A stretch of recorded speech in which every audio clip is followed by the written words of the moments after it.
Welcome to the United States of America podcast. I am your host, Niti, and we are broadcasting live from the Food Church here on North Carolina. If you missed past episodes, please be sure to take the time to at least watch the first episode to have a proper introduction to our conversations.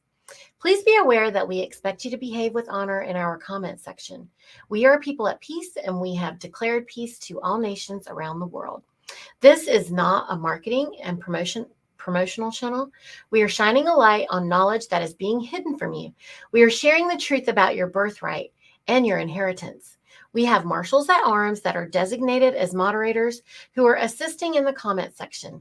If you have any questions, please put them in all caps and only enter them once per show.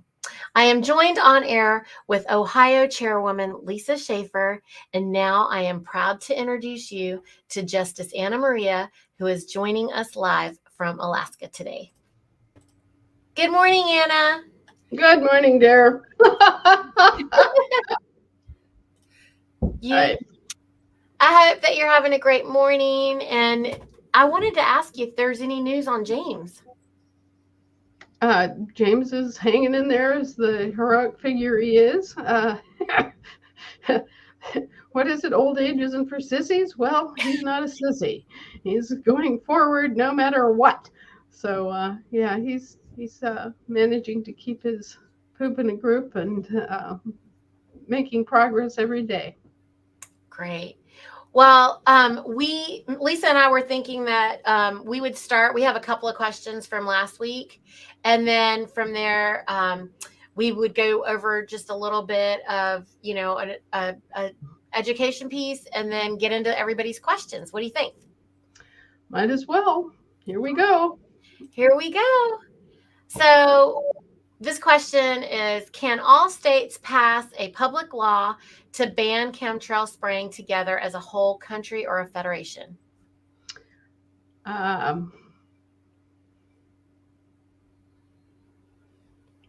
So in theory, yes.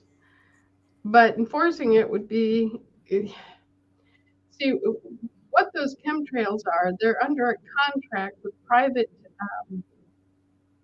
companies, like sort of like crop dusting. Okay, they've come in and they've made these contracts with private companies, and just because it's more familiar, I'll say, like Blackwater. Okay, remember how they were kind of taking over all these quasi-military contracts and doing all this dirty work. Well, it's very similar, where these are under contract with private aviation services. And so it's a matter of catching those private aviation services in the act and stopping them. And so anyway, the enforcement of such a thing is a lot harder than just making it a public announcement. And it would require us actually to go out in the field and find these airfields, find these companies, identify who has the contracts, and then stop it. And so it's a very labor-intensive kind of thing. And yeah, it could be done with volunteers if those volunteers are determined and organized.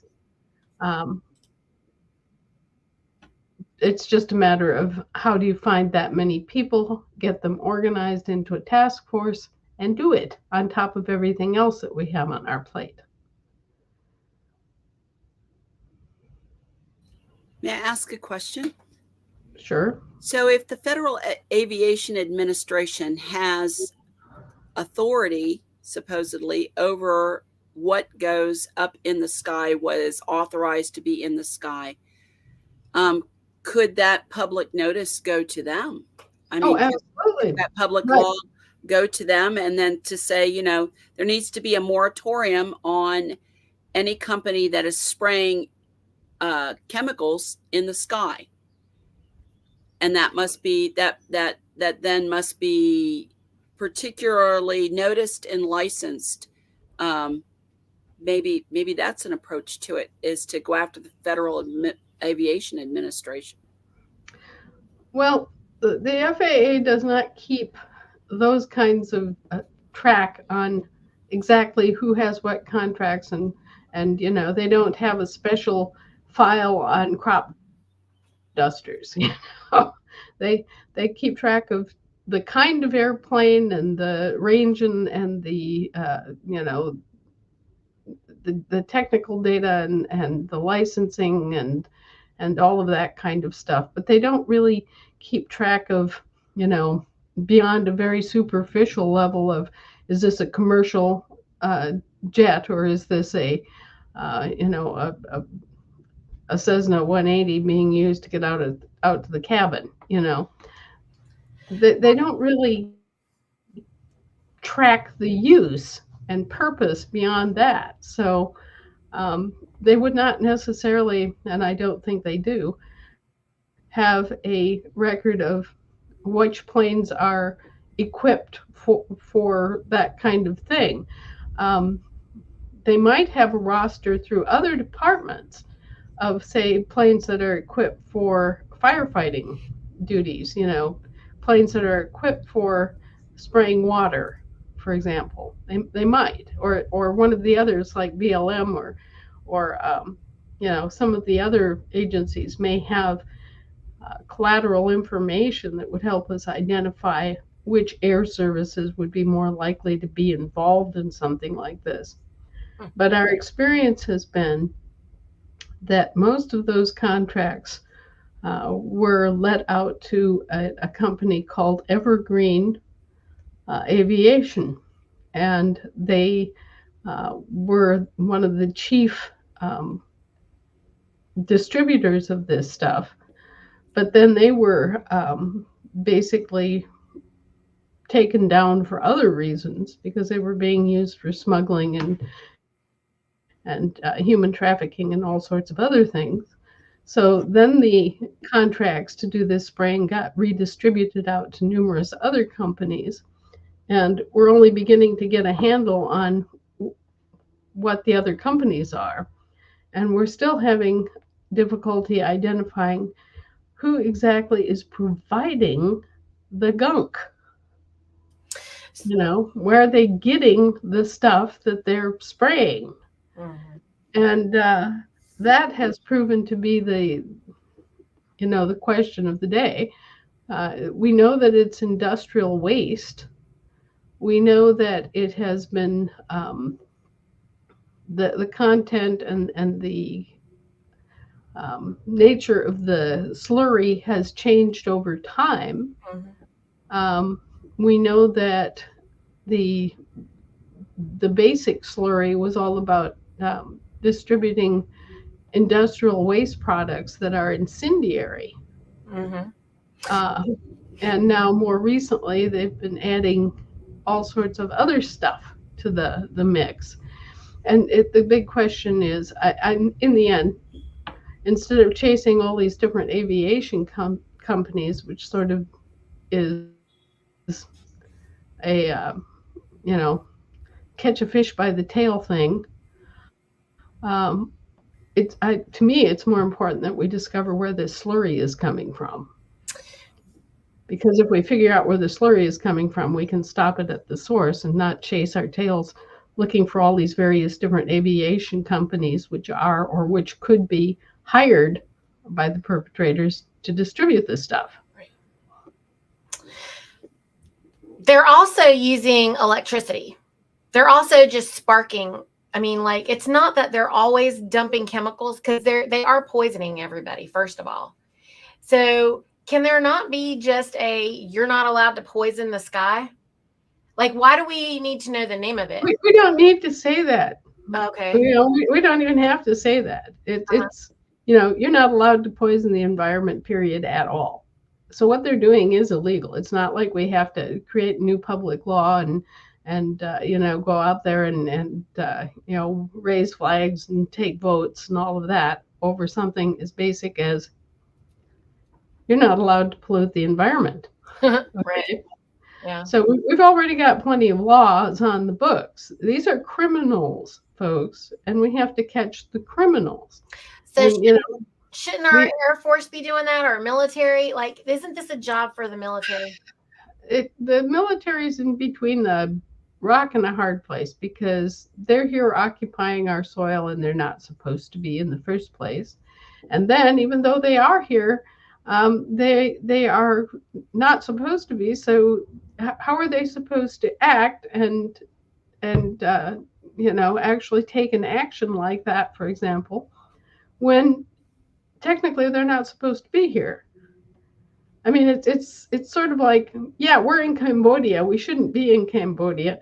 Everybody knows we're in Cambodia, but now we're being asked to do tactical air defenses in Cambodia. Really? So basically, we don't have anyone to enforce it because the guys who think that they're serving us aren't serving us at all. And they are just order following, and they're not questioning as per the training, and they're corrupt, No, and it's a lot more complex than that, Niti. okay.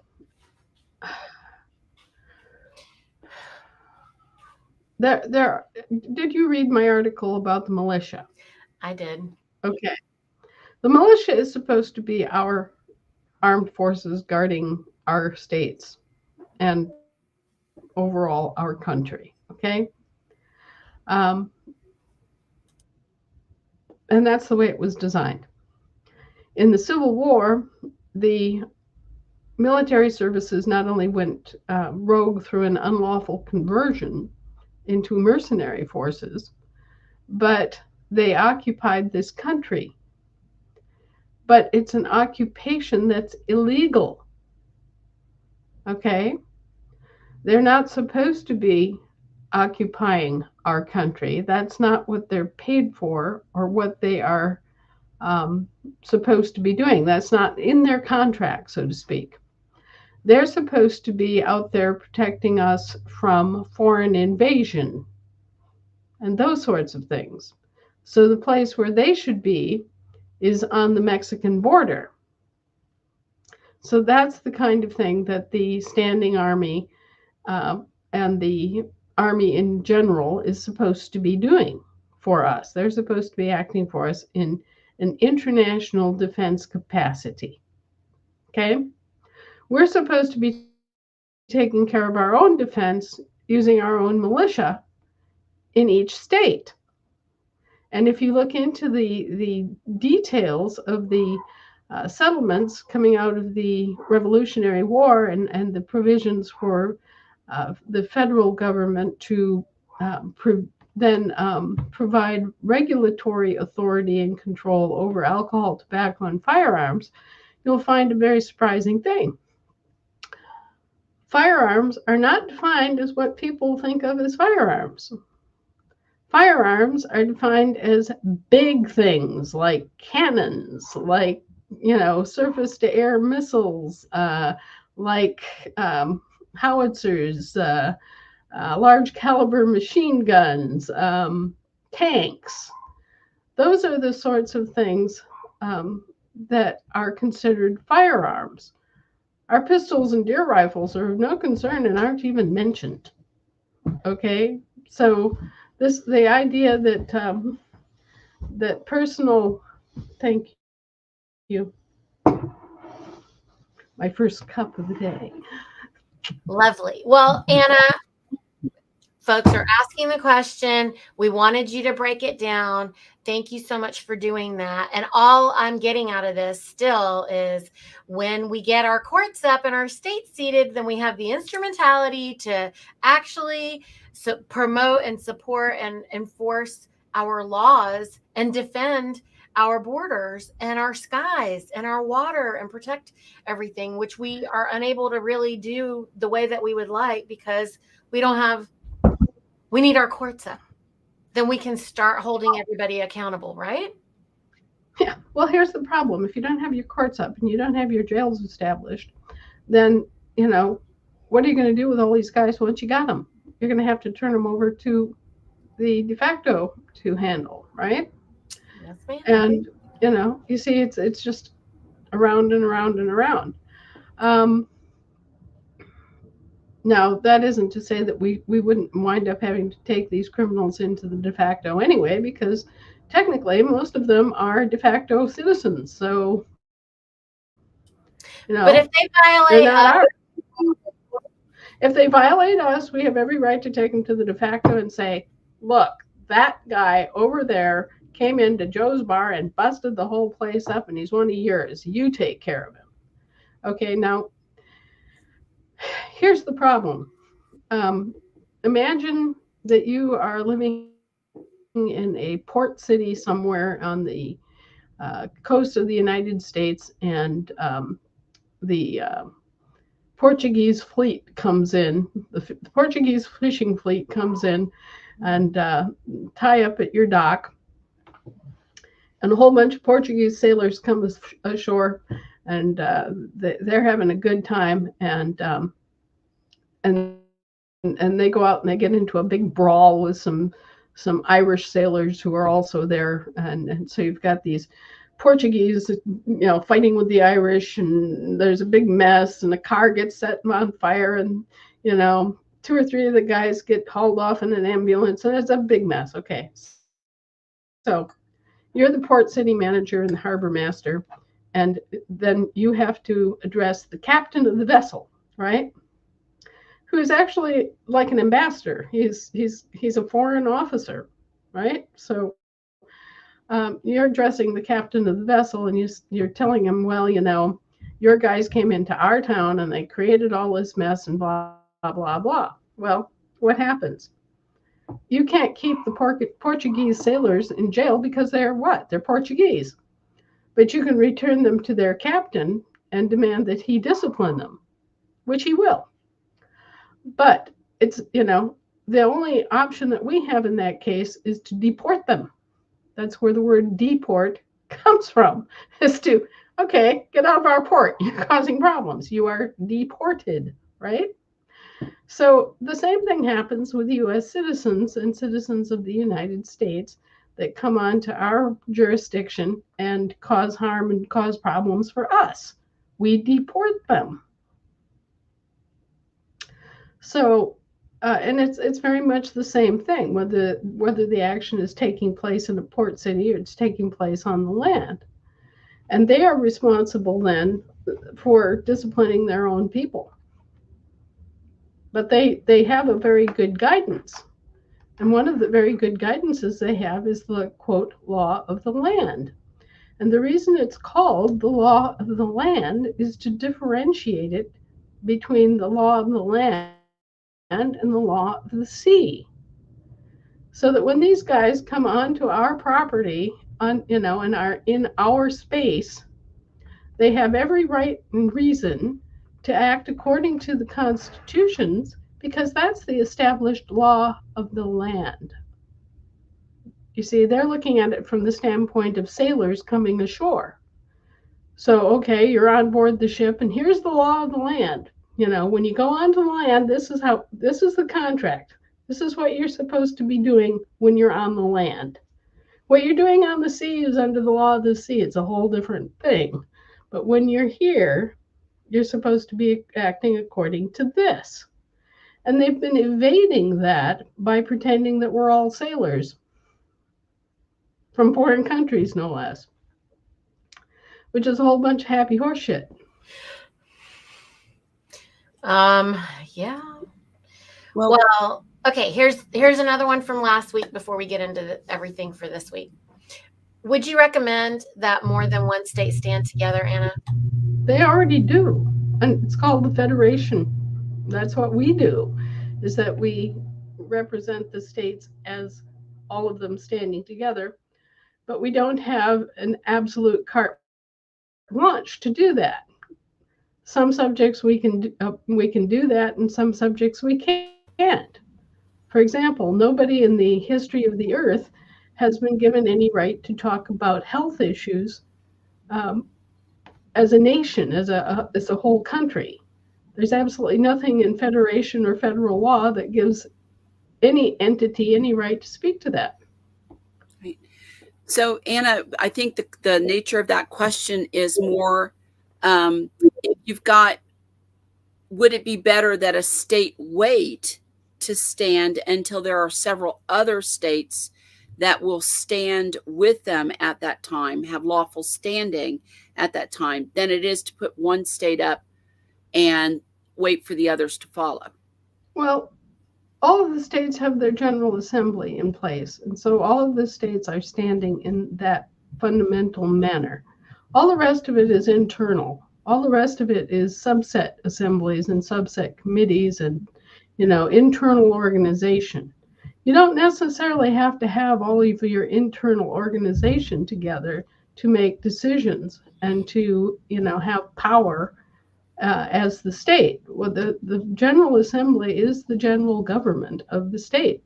And so when you have your General Assembly together, you can do things like take roll call votes and create, broad spectrum public law.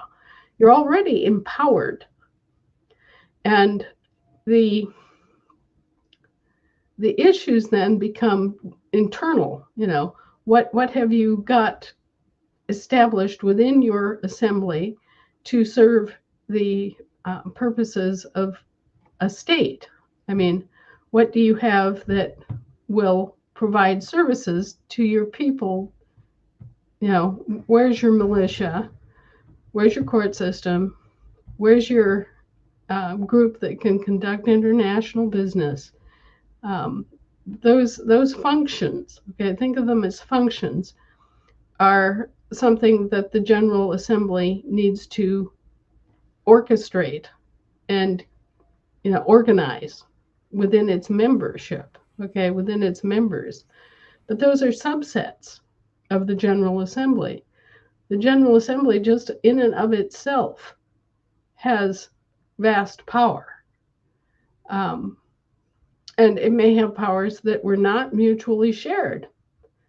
There are um, there are certain things that the Federation of States uh, can do, but they're all international in nature or global in nature. So we have absolutely nothing to say about what goes on in your state other than to make sure that your state is, um, number one, set up in a way that provides the basic services that a state needs to provide, and two, that your state isn't doing things that are going to harm other states. So that's basically it. It's the things that we were mandated to take care of are the international and global issues. Um, but you could sort of think about us as generally standing at the borders of the country facing outward. Guarding, shielding. That's nice. I really appreciated, Anna, your explanation too for like the American state citizens versus the American state nationals, like red and green M&Ms, and also saying that all the state citizens are the international assembly, because there is so much confusion about this. And there's also even further confusion about, like, okay, currently, like in our situation, because we're reconstructing, which will take some time, then we're in between these two worlds of the de facto crazy, well, we've been, usurped space, moving into our reconstructed space. And so anyone who is currently like a business owner, they're not going to just stop everything that they're doing in order to move over. There has to be a process in which that would happen, a transition, if you will. Well, there is and there isn't. Back when we started this whole business of incorporating everything, this is not normal. I mean, we've grown up in a situation that is actually kind of bizarre. Prior to the 1850s, 150 years ago, 170 years ago, you didn't have corporations. corporations were rare. Corporations were one by one chartered by, either by sovereign fiat or by legislative action. Okay? So you had certain chartered organizations, but you had just a few. And those chartered organizations were under the direct supervision of the national legislature and the queen and the king, or whoever. So you might have, in a given country, you might have 50, 100 corporations that were directly supervised by the government. Like the Okay, railroad, that was, like when we did the railroad. yes, exactly. You'd charter a railroad, and then you would charter the system, and all of the companies that worked for that project, or that system, would then be under regulation. Okay, and so we used to have just a few corporations that were doing specific work, and they were overseen by the government, and they were quote unquote entitled by the government to do that work. Okay, so that's the way things were prior to about 1850. And then all hell broke loose. And prior to 1850, you also saw the use of private trusts in the form of testamentary trusts. And this was basically in your great great grandfather's day, maybe the great great great grandfather's day in your case, Niti. Um, the the only kind of trust that you had was typically uh, a personal trust that you set up to distribute your personal possessions and property after your death. And so you were in the situation where you're dead, and you've named your trustee, known as the executor of your estate, and that very specialized trustee is charged with executing your will. Okay, and so that's the only kind of trust that we typically had as average people would have a testamentary trust, a last will and testament that they would leave with the executor of their estate. He would then bring forth the will and read it, and everybody, the family and the members of the community, were then advised of what the will said. Everybody could look at it, everybody could read it, they could, recognize your signature and handwriting and blah blah blah. And and that's how your stuff got distributed. All right. The problem arose when people died intestate. Then, as now, some people are afraid of creating a will because they think that mandates their death. They think, oh, if I have a will, then I'm going to die right away. Having had a will for many years, I can testify that no, it is not an omen of your imminent death. You can have a will and you're perfectly safe until your moment comes, right? But anyway, people are odd, and some people wait and wait and wait and wait to create a will or to update a will. But anyway, it results in a lot of people dying intestate. Death comes and finds them, or they are lost at sea, or in some other capacity they vanish from their local environs. And so then you have a large number of estates that are intestate, right? There's no testamentary trust. Nobody steps forward with the will and says, "Hey, I'm the executor." And there's no public interest in private assets, right? Well, this problem came to a head in 1666 with the Great Fire of London, which of course destroyed most of the wooden structures in all of London. And it was a huge loss of life, a huge loss of property. And the government was left with a situation where many of the people never came back. They fled the city and never came back, or they were burned alive in the fire. And there was no way of accounting for all of these people. And so there were all of these estates suddenly that were intestate with nobody there to administer them. And the government is going, what do we do? So they passed the Sesta Act of 1666. And they claimed a public interest in the private estates. And that's where all this problem has come from, is that they have claimed that we all, they impersonated us, they killed us on paper, and then they created all these Sesta estate trusts in our names. So it was a fraud. It was just a gigantic fraud. And they pulled it off without any kind of notice or public. There was no due process to this. This was just something that they, some scheme that the bureaucrats drummed up among themselves and did. And so this is where you're getting the whole business of the public interest in private assets. So, Anna, within this and some of our research that we've done on Ohio, particularly to the state coroner, because it was the coroner's original position historically to make sure that the disposition of assets of a decedent were made, that their will was honored and that their property was distributed. And I can't think of a better way to plug one of the functions that, our unincorporated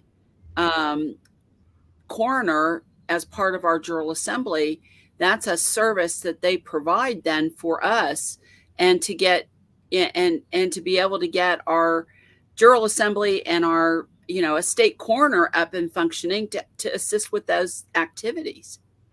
The state coroner is the only person who can remove a sitting governor from office. Yes, he can declare the office dead and remove him. And so it's just another one of those functions that a lot of people, they only think that the state coroner actually functions with the dead, but it actually, they function even more so with the living, births, recording of births. Yes, they can determine dead, but then they also have the fiduciary duty to make sure that the assets of the dead are distributed according to their testament. So that might be something a lot of people don't know. Well, no, a lot of people don't. And I would like it if you would share that information from Ohio, because it's likely that it's mirrored all over the country in the same or similar ways, using the same or similar offices. I know personally that the coroner is very powerful in a sort of power behind the throne sense, in that they can remove the governor. Mm-hmm. And that they have a higher rank overall than any politician or bureaucrat in the normal system. In the British naval system, it still is that the ultimate power resides with the coroner. So, for example, a ship's doctor can remove a captain from service if he thinks that the captain is mentally or physically unable to perform. And those of you who are old Star Trek fans, the Trekkies out there, can confirm that Bones had the power to remove James T. Kirk from command if he thought that Kirk was off his nut. So even far into the future, you see the same thing in play, where the medical officer maintains a power over the power. And it's a natural and logical power that the medical officer holds, but he has to be careful in the exercise of it Yes. because obviously, if he were to arbitrarily declare someone mentally incompetent when they were functioning perfectly well, that would be an act of mutiny and or treason. Mm-hmm. Right. It would be mutiny on the sea, and it would be treason on the land. So Right. you see, there's a complex interplay within the different titles and offices in the British system for sure, and we tend not to be all that aware of it today, but we inherited a lot of that, and so to the extent that we're discovering our heritage and our history and making good on our offices and putting our government together the way it should be put together, um, we're having some moments of amazement and denouement. I mean, who realizes? I was just discussing this yesterday, and I'm going to briefly. I'm spending some more time on this because so many people are being arrested for um, not registering a car as a vehicle or not having a driver's license and that sort of thing. Um, and I got this urgent message yesterday. The guy was being hauled into court for failure to register. Okay. Well, they played a little game on him that they play on everybody at an arraignment. And I just want to explain a few of these things to you. Um, when they come in, they bring in people and they have an arraignment on any criminal matter. They have an arraignment, and they take pleas, right? And so the judge is sitting there and he says, "Do you plead guilty or not guilty?" Okay. Well, in the first place, American courts don't do pleading, right? It's just foreign to us because pleading is, oh, dear queen, please show mercy on me. We don't do pleading. Um, so that right in itself tells you you're in a foreign court. And then they additionally say, are you guilty or not guilty? And this gives the poor guy the idea that there's only two choices. And if he isn't guilty, he's going to say, not guilty, right? All right, so what just happened there? You've been fooled. You've been tricked by a lawyer, or rather by a judge, into number one, accepting the presumption that you're a citizen of a foreign state, because we don't do pleadings, right?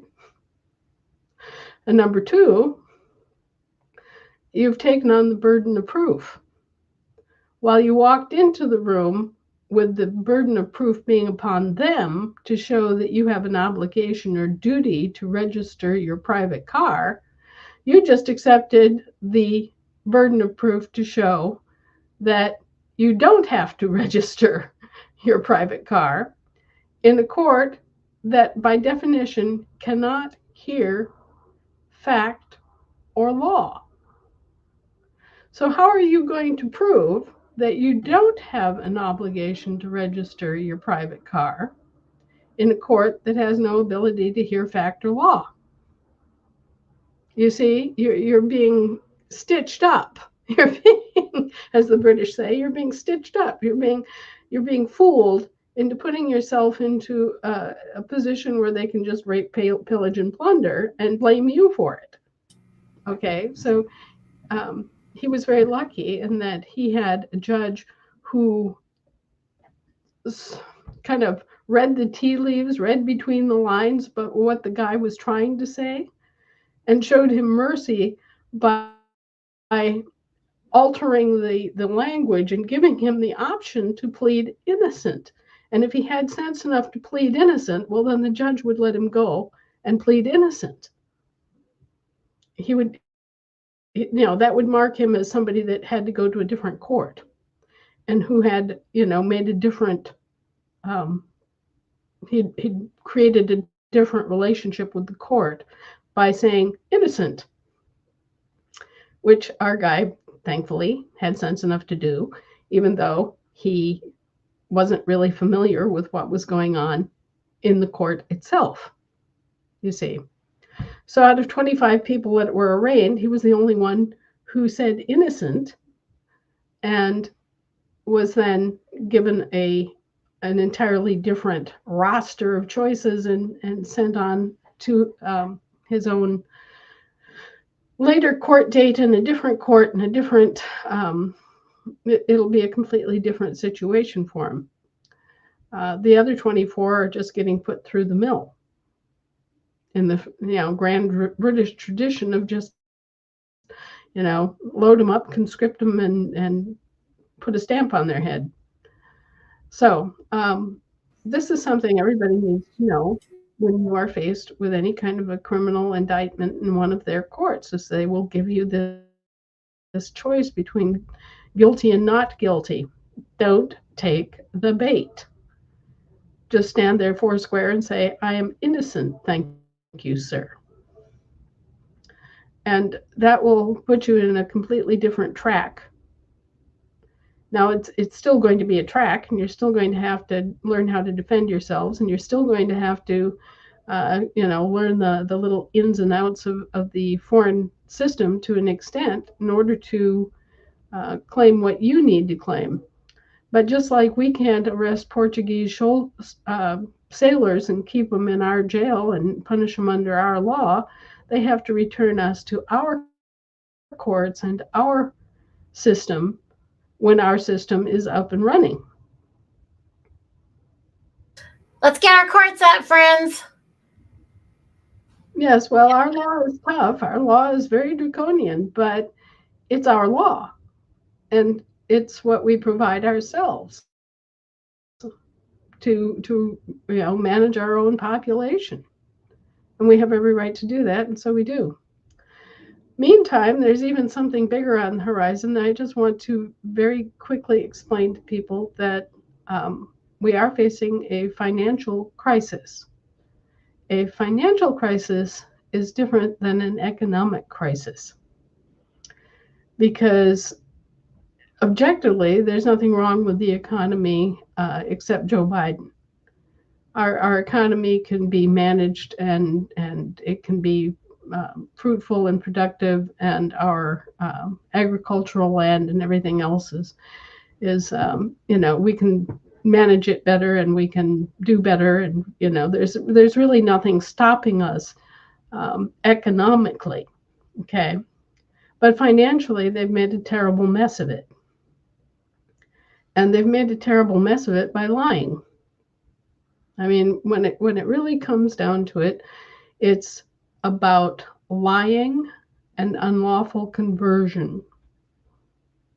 And unfortunately, ever since the Civil War, they've been lying and unlawfully converting assets. And all of this needs to be straightened out in order for us to have peace and in order for the world to have peace, because unfortunately, the people who got into the catbird seat here converted our lawful soldiery into a mercenary force, and then they bought and sold their services to the highest bidder. And so we've had all these corporations like the big oil companies, and we've had big banks like the Rothschild banks coming in and hiring what appeared to be our military, which was no longer our military. It had been converted into a mercenary force, right? Hiring what appeared to be our military to go in and basically either act as police and occupy other countries, or hiring them to take offensive actions like go into Libya and destroy that government and murder their leader on specious excuses, some trumped up bunch of crap, you know, and interfere in other sovereign nations and occupy them again as police forces. All right. So this is all highly illegal. It's unlawful as hell. It's been going on for 160 years. And we Americans have been dead asleep at the wheel, unaware that this was happening. And being unaware of it, of course, we couldn't fix the problem any more than we could respond to the unconscionable citizenship contracts that were being forced on us as babies in the cradle. And all of this comes back to the British Empire and the corporate empire that they hoped to build out of the British Empire as a new form of feudalism, so that everybody would be serfs serving their king, and then there would be a class of overseers, set over the slaves. So again, they were setting up the old British Romano caste system with the king sitting over everybody, and the slaves, the serfs down here scrabbling around, basically ecking out a living and giving their labor for free. And then the class of persons would be set above them as basically indentured servants serving tours of duty or terms in office. And they were setting this up on a corporate model so that corporations would be in charge. And then it would be a faceless, nameless thing that you were facing and that you were dealing with instead of a king. And this was being done to make it harder for the people to just lop the king's head off and call it good. Instead, you'd have a corporation and you'd have 454 kings that you would have to capture and deal with. Anyway, so they were making it more difficult for people to object to government and its thievery and coercion. Okay. Anyway, the model of corporate feudalism was well entrenched and it was going forward, and it was represented by the World Economic Forum, and they were all just happy as clams because they were looking forward to a future in which corporations would rule. Okay. And they were even setting up a whole new caste system. They were setting up transhumans to be literal human chattel slaves of the corporations. And so anybody who got the proverbial shot would be instantly considered dead as a human or a living man. They would be a GMO, a genetically modified organism belonging to the patent holder, which just happened ultimately to be DARPA. So DARPA would then own you as a slave and could do whatever they wanted to you. They could do medical experiments on you. They could line you up in a line and tell you to jump off a bridge. They could do whatever they wanted because they would own you literally as a slave.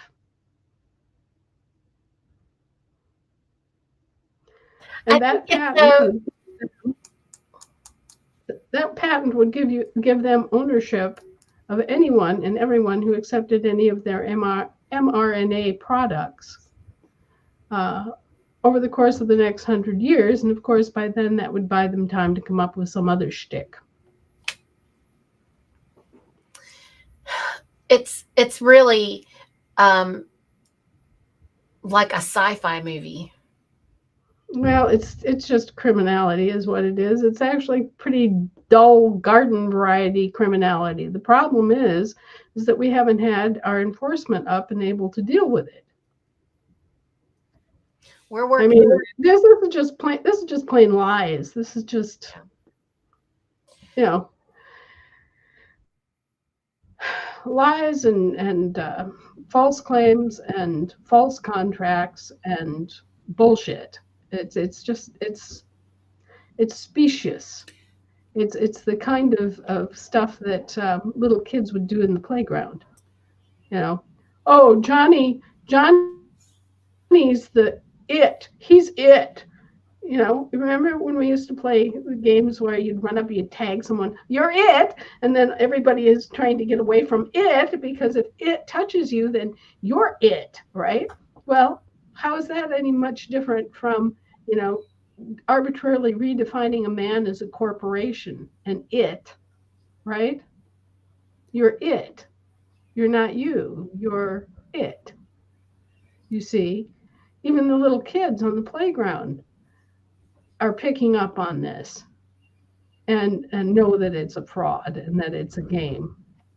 So we've really been asleep, and we've been asleep for a long time. And so that waking up and getting oriented is what we're going through right now. I would agree with you, Anna. We had that discussion this morning on Ohio. We have a little kind of coffee clatch discussion that we run on every Tuesday morning. And there were people who are discovering some of the things that are being said about us in terms of our sovereign ways, being sovereign citizens, and the trying to make us into extremists, and they're very offended because we're very peaceful people, and we're trying to reclaim our governments in peaceful manner, and reclaim our place as the employers, basically. And so right. that as they're starting to wake up, this is the great offense everybody should be feeling, is it's like calling your employer every dirty name in front of them. Yes, and it's an oxymoron. You can't be a sovereign and a citizen at the same time. It's an impossibility. It's like they're another of their oxymorons. These people love oxymorons and speak in gibberish most of the time. Civilian military. Yeah, that's right. Yeah, that's a good one. Yeah.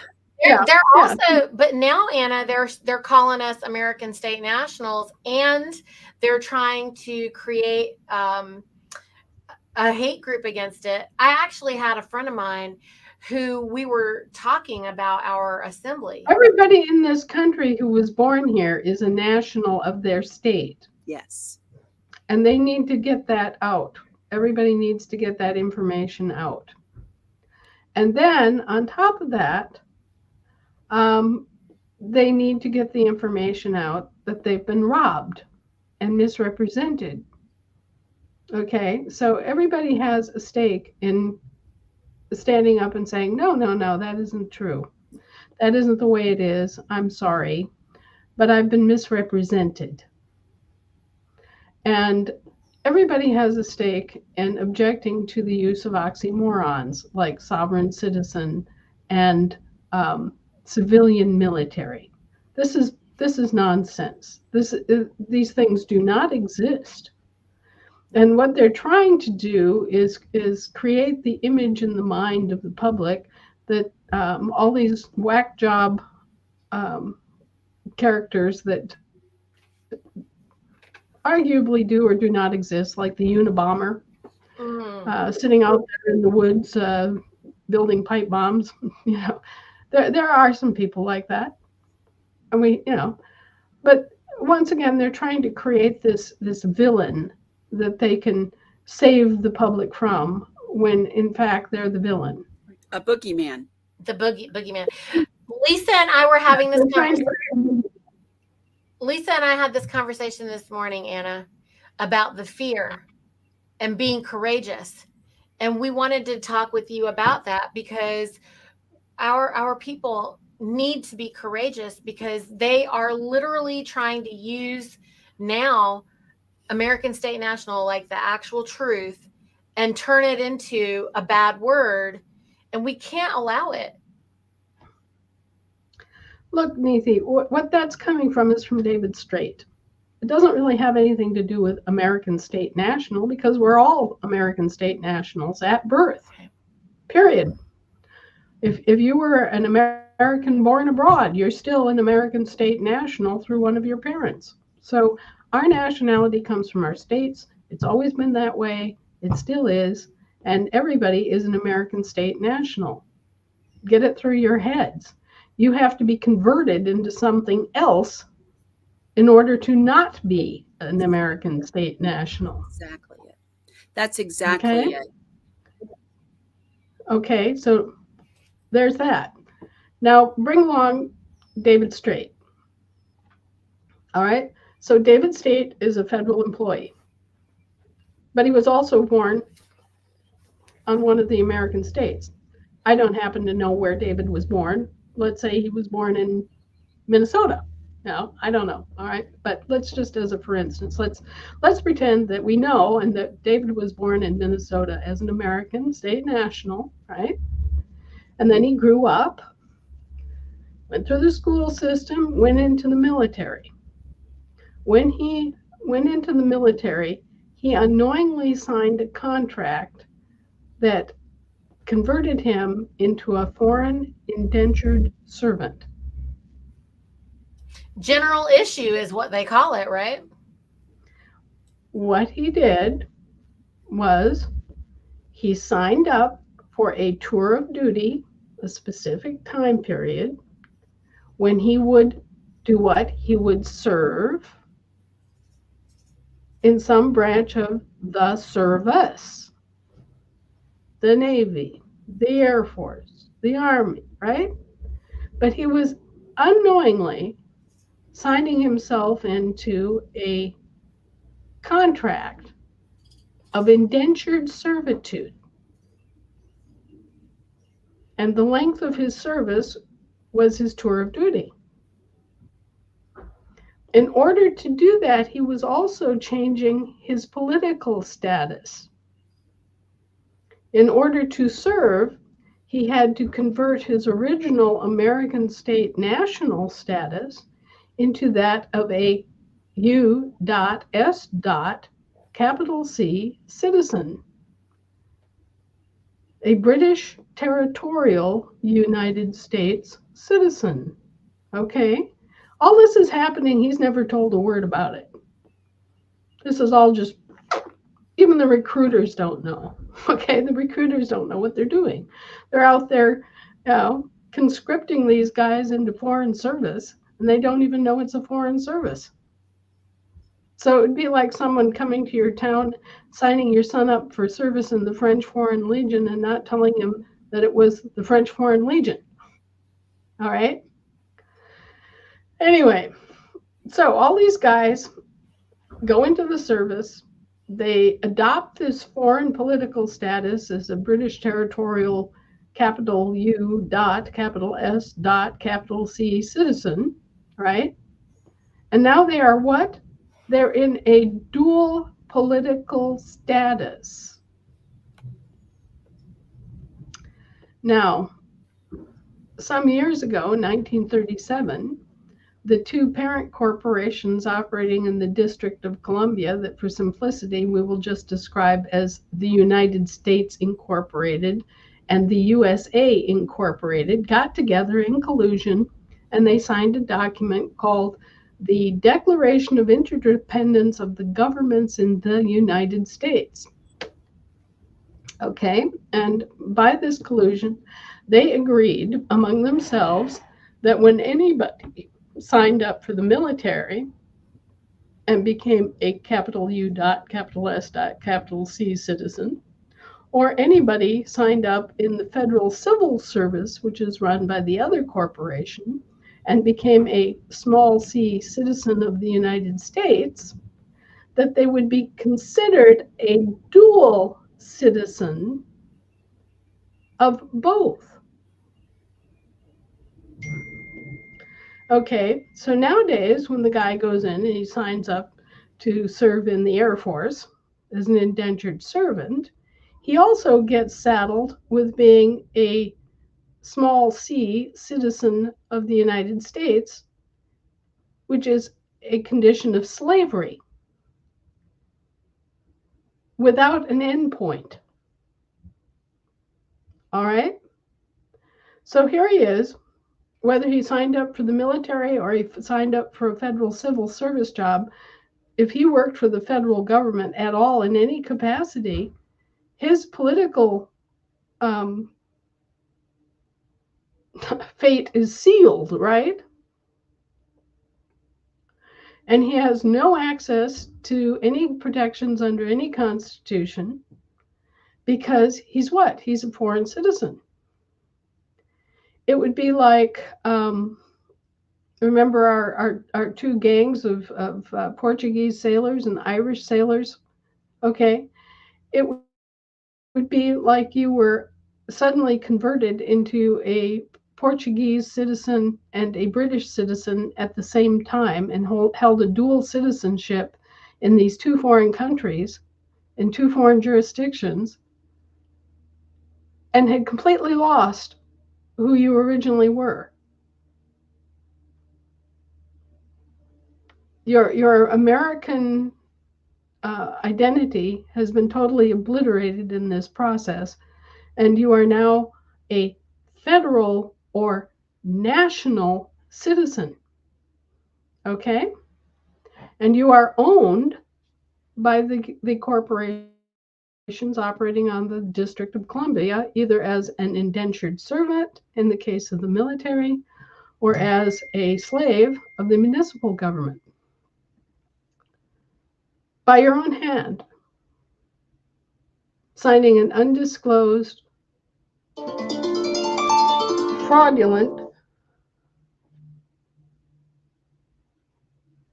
contract. Now, isn't that just wonderful and cozy?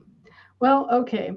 David Straight comes along and he says, well, that's against international law. They can't just confer a citizenship obligation on me without disclosure.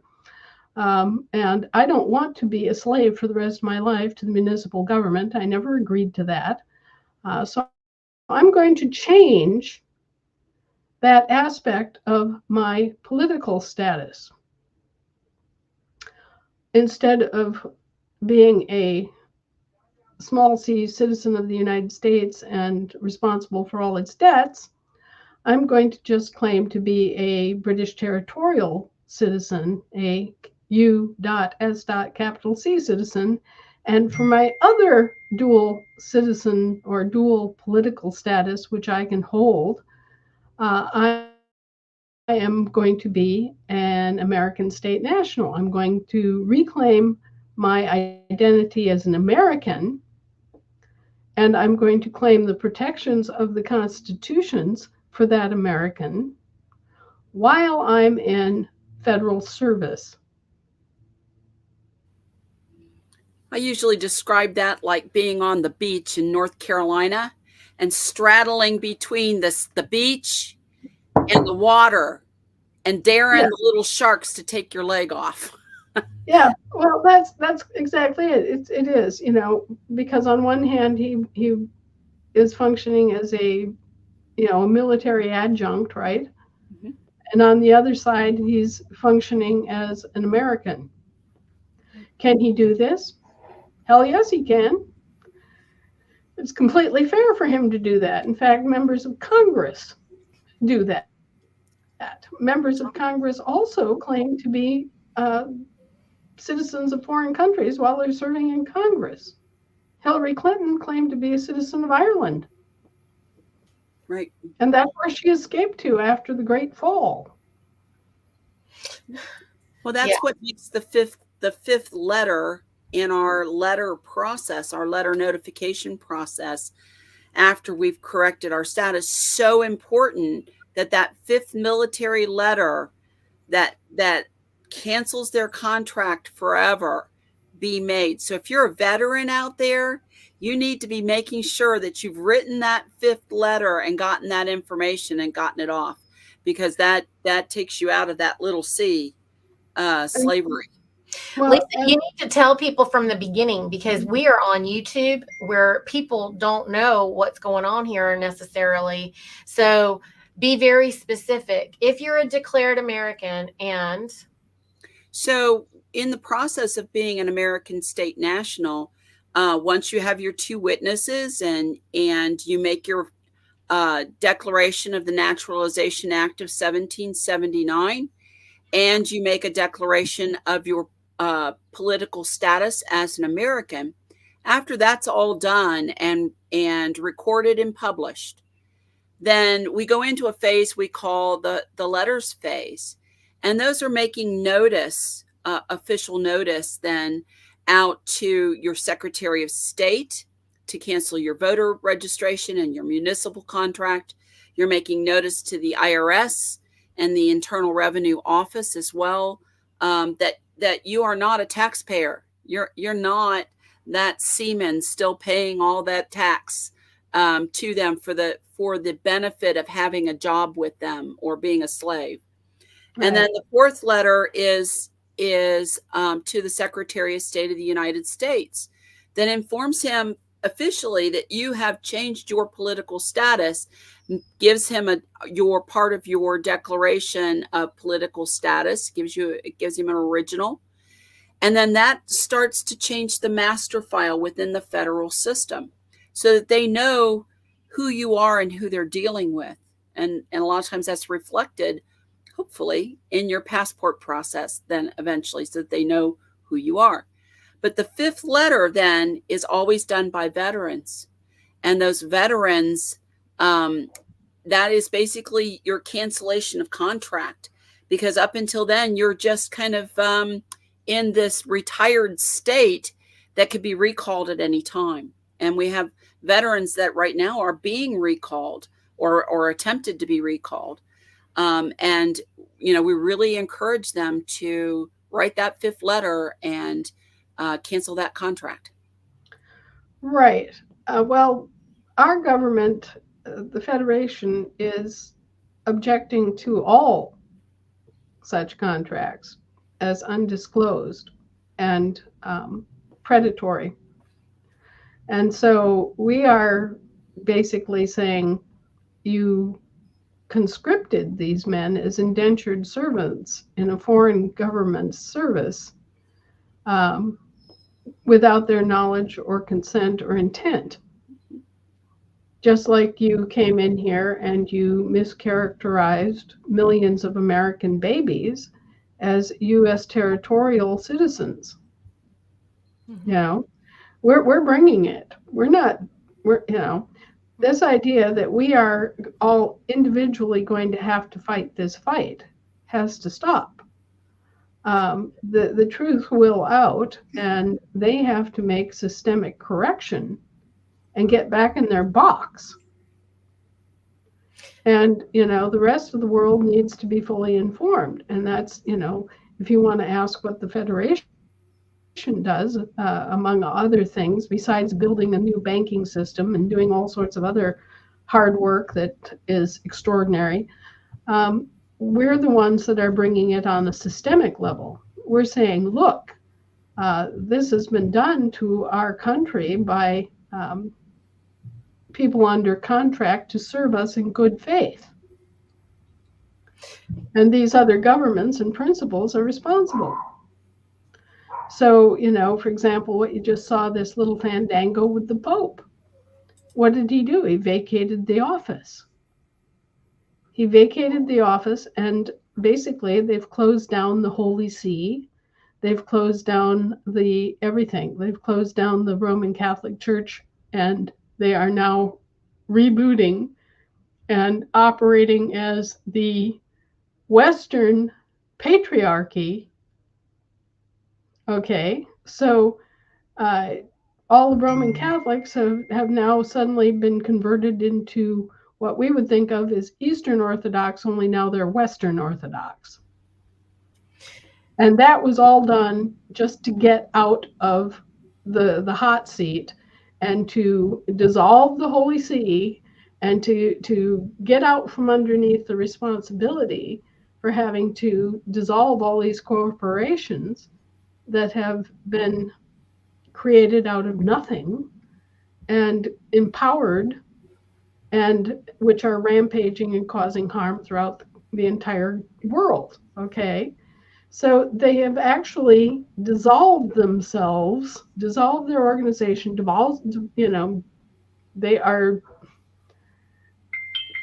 you're watching the Roman Catholic Church do a disappearing act, okay? And you're watching Francis redefine his role uh, as not the Pope, but as the Western Patriarch. All right, so you're seeing this disappearing act going on right in front of your eyes. And the same thing is, been repeated. This is what the Templars did when they just disappeared over the horizon, put a different flag on their ships, and sailed on. Okay, they came to roost in the inner city of London, where they had their own little country. Okay, their 1 square mile in the inner city of London was their new country. That's where the Templars came to rest, along with all their gold. They sailed across the channel to England, and England said, "Oh, goody, goody, goody, we have all these merchants and all this gold and all these fine ships that are now reflagging." And there you go, just like the Pope is reflagging and starting a whole new other thing out here and leaving behind, or trying to leave behind, his responsibilities as Pope, because they can say with a straight face that there is no Roman Pontiff's office anymore. They got rid of that in 2011, dissolved the office of the Roman Pontificate. Boom, gone. And then they can also say with a straight face that there is no Pope, because Benedict took the ministerial office of the Pope to the grave with him. Wow. And you see how this is being done. This is like, they've got the balls up in the air. So now suddenly there is no Roman Catholic Church as we've known it. And there is no Pope as we've known it. And there is no Holy See as we've known it. They've collapsed their sideshow. They've collapsed the carnival has collapsed all their tents, and now they're moving on. You did this, Anna. Like, you remember? Okay, so of course I did this. Yeah, you went there. You talked to Pope Benedict. He's the first pope ever in history to step down. For all the world who's out there on YouTube land, who is wondering, how Anna is speaking on this level, or why she has any, I guess, face to say all these things. She was there. They put them on notice, and she worked with Pope Benedict, and she studied the ancient laws, and she's gone through this entire process, noticed everyone on the planet. The Queen died. The Queen, who was never dying, that everybody was wondering how she just lives forever. And then all of a sudden she died. All of a sudden the king is about to die, or whatever's going on over. Like, the entire facade is falling apart. And then folks want to know how what we're saying is true, and how could this be true, and we're just making these things up. Well, all they have to do is start digging themselves, and they'll find it. It doesn't matter if they want to start with the IRS, or if they want to start with the history of the United States State Department, or they want to start with their military contracts, or they want to really closely read their DD 214, or they want to start looking at Social Security and see the history of Social Security and what happened with it, and realize that all of these things are first and foremost not our government. Think about this. How could our government be sovereign and apply for public bankruptcy protection? Also, how could our government be the way that it is, and then we see the military, and they're like, what were you and I talking about, Anna? We were just literally talking about this the other day. You were saying that you were explaining how where the authority is coming from. And are you looking for a book? I was looking for a copy of the book, and I usually have one right here at my desk, but it's gone for the moment. Our book, You Know Something is Wrong When, Can't an read. American no, not that one, an American Affidavit of Probable Cause. In the back of You Know Something is Wrong When, an American Affidavit of Probable Cause, you'll see a listing of all of the things that you think of as state government, and see that they're just franchise corporations that are listed on Dun and Bradstreet like any other commercial corporation. These things are nothing but commercial corporations that are in the business of providing governmental services, period. And it just so happens that they are franchises of the British territorial United States government and not franchises of our government, because we're unincorporated. I was Therefore, think about this. Sovereign states, have you ever heard of state immunity?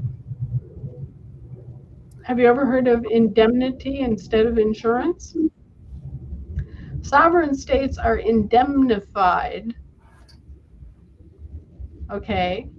Sovereign states cannot go bankrupt. I was thinking about what you said about how admiralty law is out on the high seas. So why do we have admiralty courts? Why do we have our airports being run by admiralty?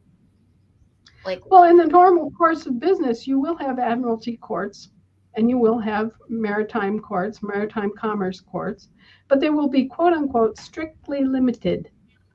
They'll just be addressing those areas that are under their jurisdiction. Actual admiralty cases, actual maritime commerce cases. And instead, what we've had here are just those two courts functioning and everybody being mischaracterized as British seamen and as corporations so that they could bring us under their very limited jurisdiction, instead of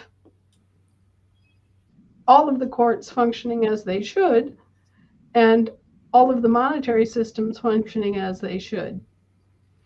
One of the things that people don't realize is that airports are still ports. They're ports of entry. And so they are governed under the current service contract. I'll tell you an even greater secret. I'm listening. All members of all services are under the Navy at the current time. Yes. So if you think you're Air Force, or you think you're Army, or you think you're Coast Guard, or you think anything of the sort, you're all Navy men. Because the Navy took over long ago during the aftermath of the Civil War. And it was part of the entire conversion of our forces into British territorial forces and mercenaries.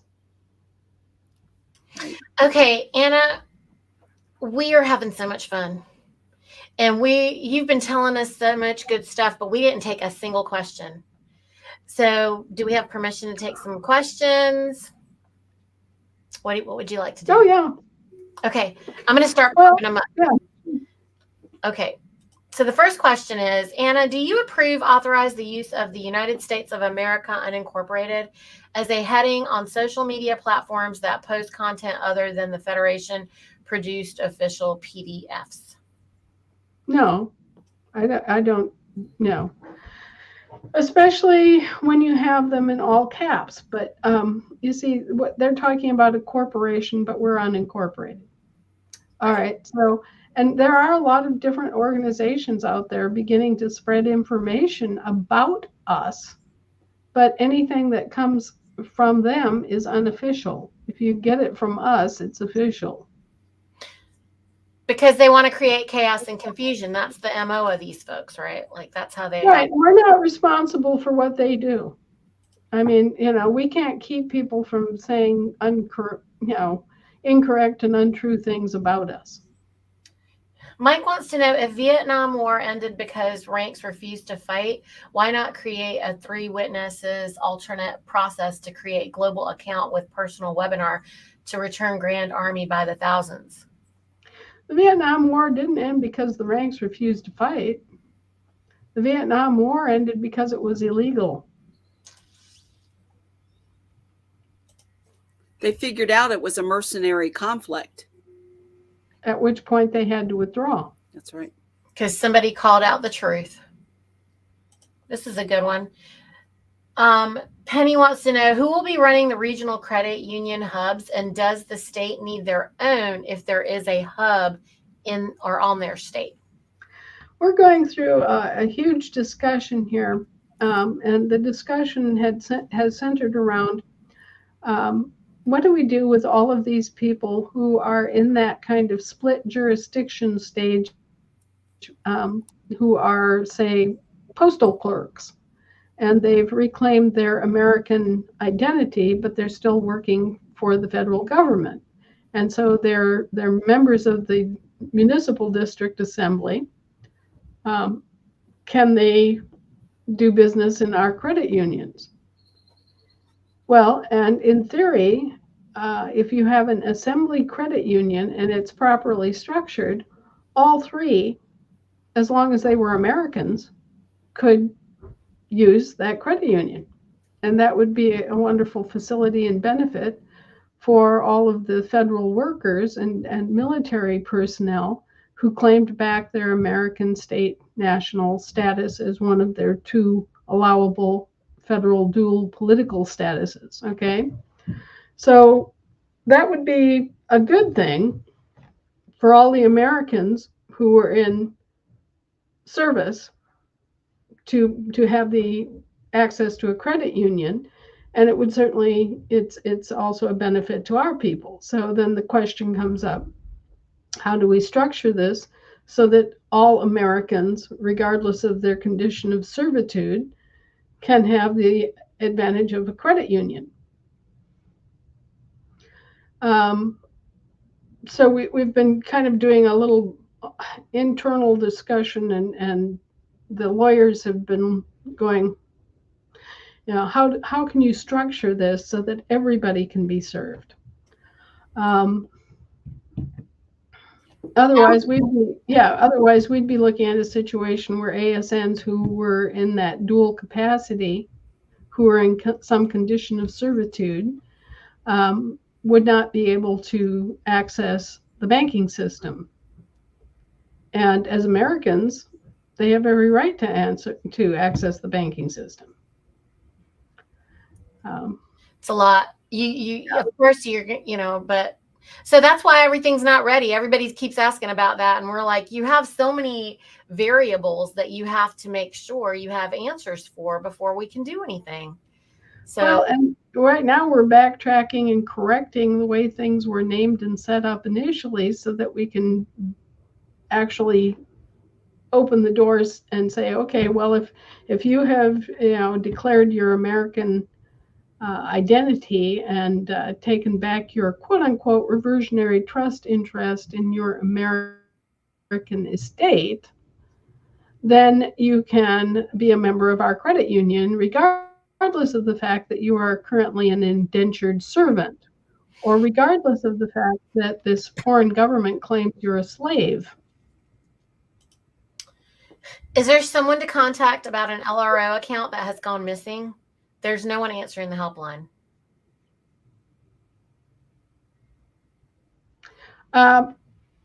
I would go directly to Terry and ask about something like that, because the LRO is her baby and has been from the start. The LRS accounts were lost for a time, but were actually saved and archived. So we do have the records of the LRS preserved, but what we're recommending to the people that originally went through the LRS and did all of that just as a um, practical matter of being able to set up your bank accounts and things, is to go through the International Land Recording and Publishing Office and use them and set up your account directly. It's just a minor thing compared to the 928s, and it's it's effective. It does the same job. Genevieve wants to know that an Oregon revised statute reads, all taxes levied in the state shall be collected and paid in lawful money of the United States and not otherwise. So the Papist municipality money is lawful? Yes, it is. Question. It's gold.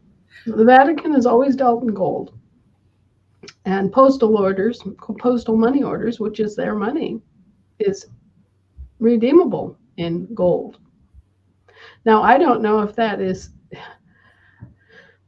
okay. Look at the situation. Have you ever wondered why the Roman Catholic Church became so incredibly wealthy, and these bishops were living in palaces and riding around in Rolls Royces and stuff? Did you ever notice that the Eastern Orthodox Church was poor by comparison? I mean, they had their properties, they had their relics, and beautiful crosses and icons and things, but that wasn't the kind of liquid cash and stuff that the Roman Catholic Church was just throwing around, right?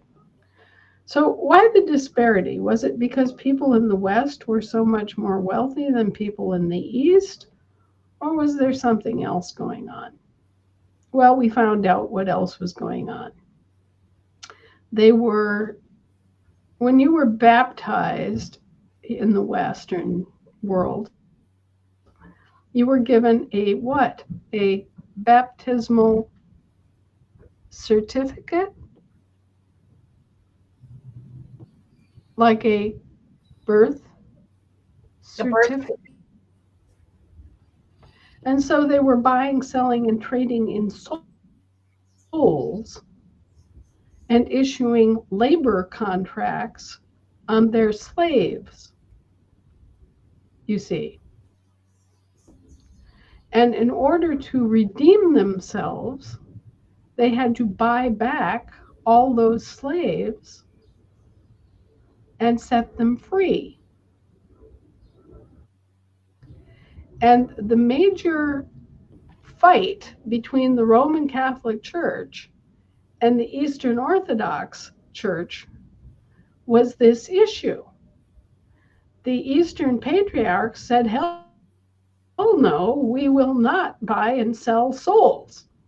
That is a breach of trust and a spiritual anathema that we will not put up with.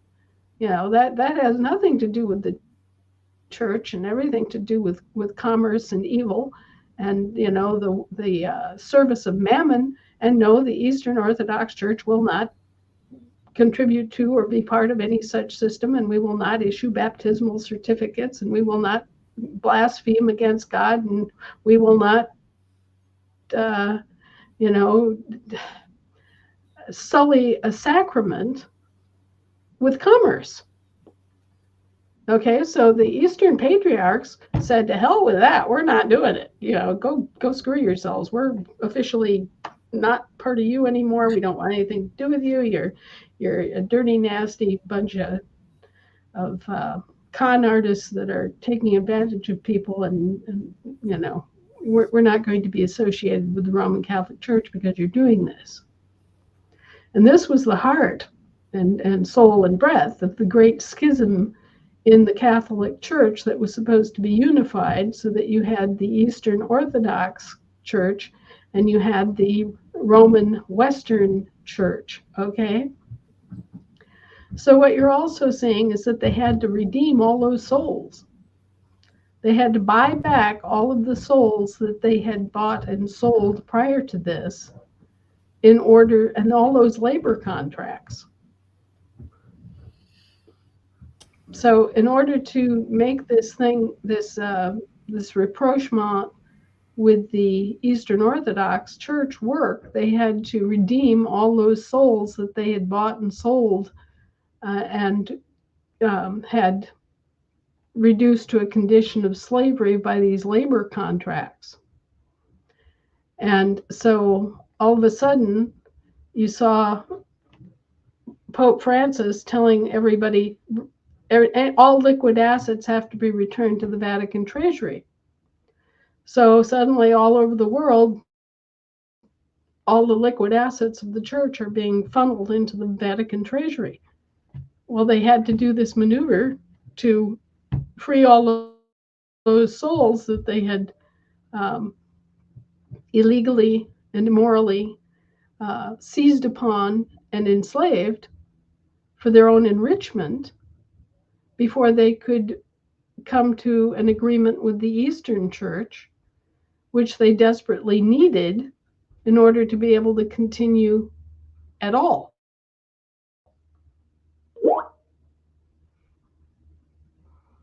So they had to shut down their black market buying, selling, and trading in souls and labor contracts.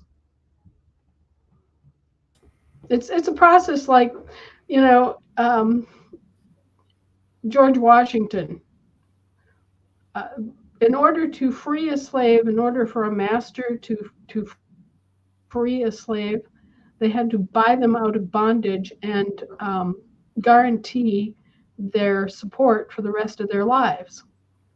And so, among the founding fathers, George Washington was the only one that actually managed to free his slaves in his lifetime.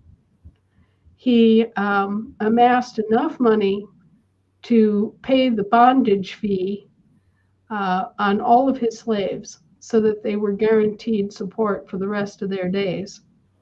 And he basically retired all of them as free men and women. He was the only founding father that managed this that we know of, because it was a very high fee. I mean, think about it, to guarantee someone's income for the rest of their life. Wow. 2 to 3 years ago, the Catholic Church recalled the Pope recalled all of the assets and excess funds from all of the American Catholic churches. It was worldwide. Yeah, yeah, it was. But yes, And that's yeah, and at the time I thought he was just circling the wagons, but no, he was shutting down the black market buying, selling, and trading in souls, which then removed the obstacle between the unification of the Roman Catholic and Eastern Orthodox. that's correct. So the first So sign that there was of that was there was a huge change in language, in the doctrinal language and the liturgy language, about 8 years ago. And suddenly you could see the Eastern Orthodox influence coming back in to that into the language. And everybody was like, why are we doing this? And I said, because the Eastern Orthodox want to be more involved in the Roman side of the Catholic Church. I said, or they're dictating it, one of the two. And that was before, we really knew what the big frauds were going on within. yes, but you see, 8 years ago, that's already 10 years into the effort to get this whole thing sorted out. And of course, the focus of the popes, and probably quite, understandably, rationally, logically, the focus of the popes was on saving the church and on protecting their people. And so, they saw the situation developing, and so they've been at pains to figure out a stratagem to get the church out of the middle of it. And so they've pulled this quick, well, not a quick change, but they've They've done this presto changeo. Oh, I'm no longer the Pope. I'm the Patriarch of the West deal. Okay. Oh, and it's no longer the Roman Catholic Church. It's the Western Orthodox Church. I can't wait to see what beanie they put on. But they could only do this if they redeemed all the souls, because the Russian and Eastern Orthodox would not accept this practice of buying and selling souls. Okay.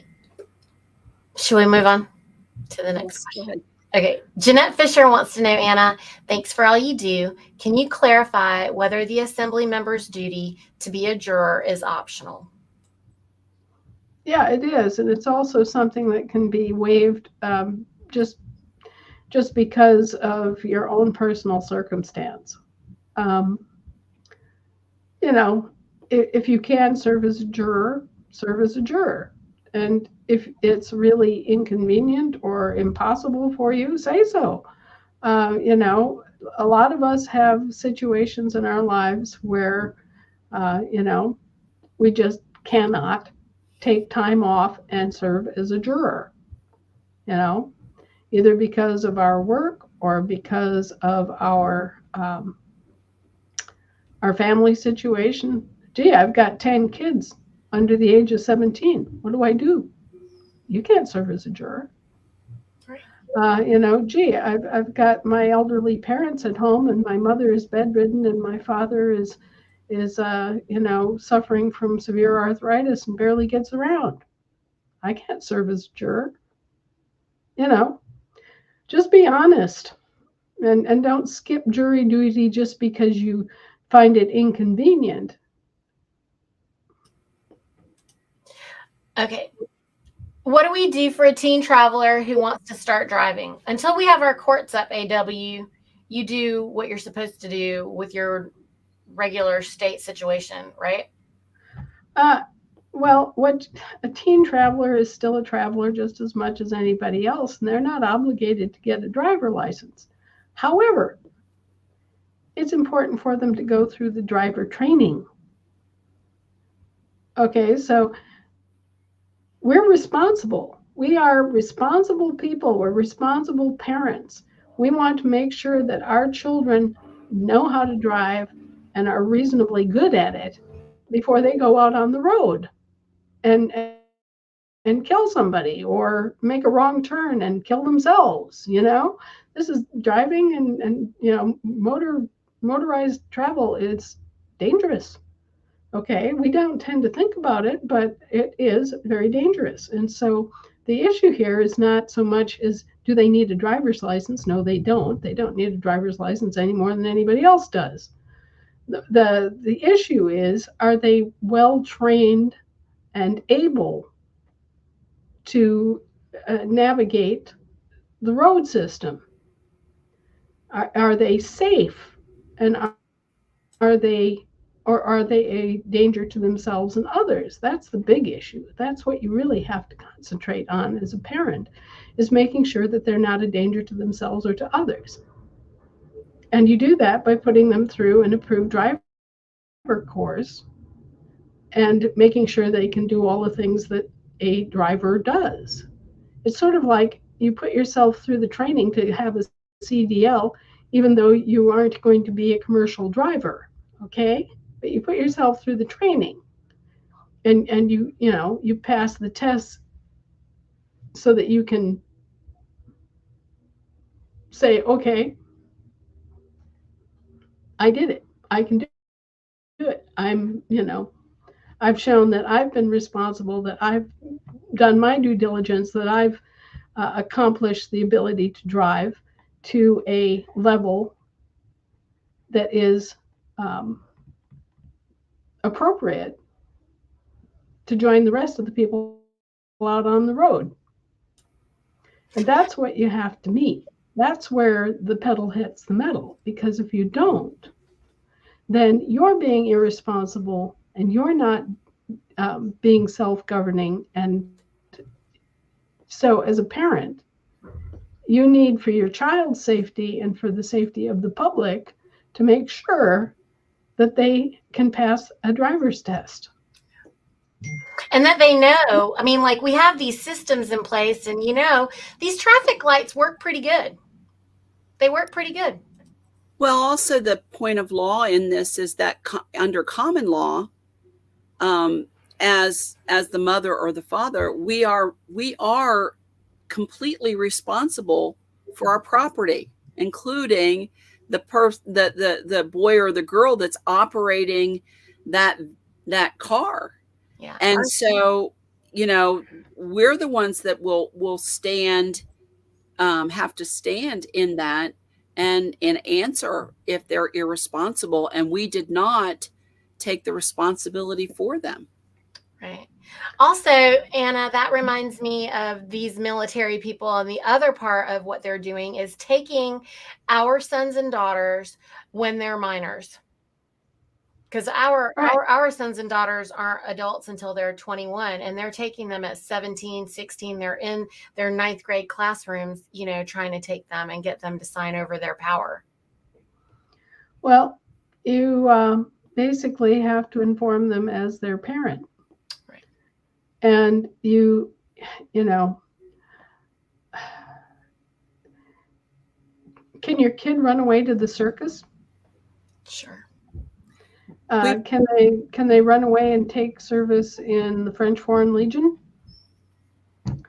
They can. Your child has a life and will of their own, and doing the right thing is not necessarily what they're going to do unless you are taking an active part in training and educating and helping them to see the logic of things. Yeah. Now, I am very, very lucky in that I never had to impose corporal punishment on my son for anything. I just explained things, okay, this is why we do this, and that's why we do that. And if you do this, this is what's likely to happen or could happen. And this is why we, get the logic of things into your child's mind, and they won't sign up for the French Foreign Legion or run away to the circus. Okay. Yeah. And we defend ourselves by keeping a contact with our child that is that kind of communication.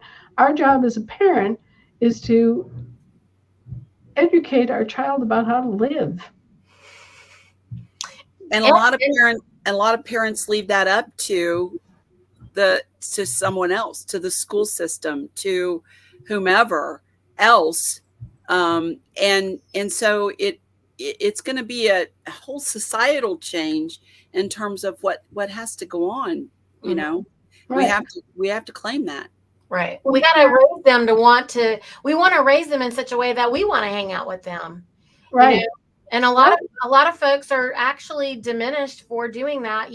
That's why they try to make homeschool unpopular, but that is the de facto people trying to come between you and your children.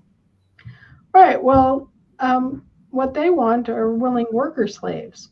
Right. What we want are well-educated and competent and healthy and happy people. Okay, so there's different. You have to realize that the modern school system was set up on a factory model to produce factory workers.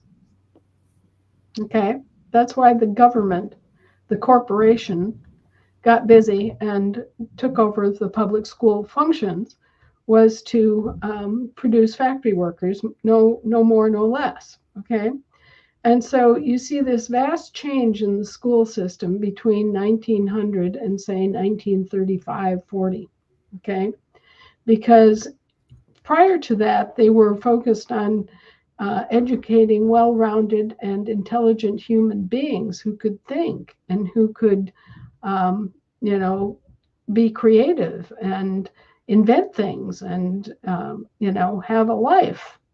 And so you see that in 1906, and I have the photographs and stuff to prove this. In 1906, young girls that were graduating from a normal school at the 8th grade level had already had 2 years of algebra, had already had geometry, had already studied geography and world history, philosophy, pharmacy, which was, basic, medicinals used in the home. They had studied, uh,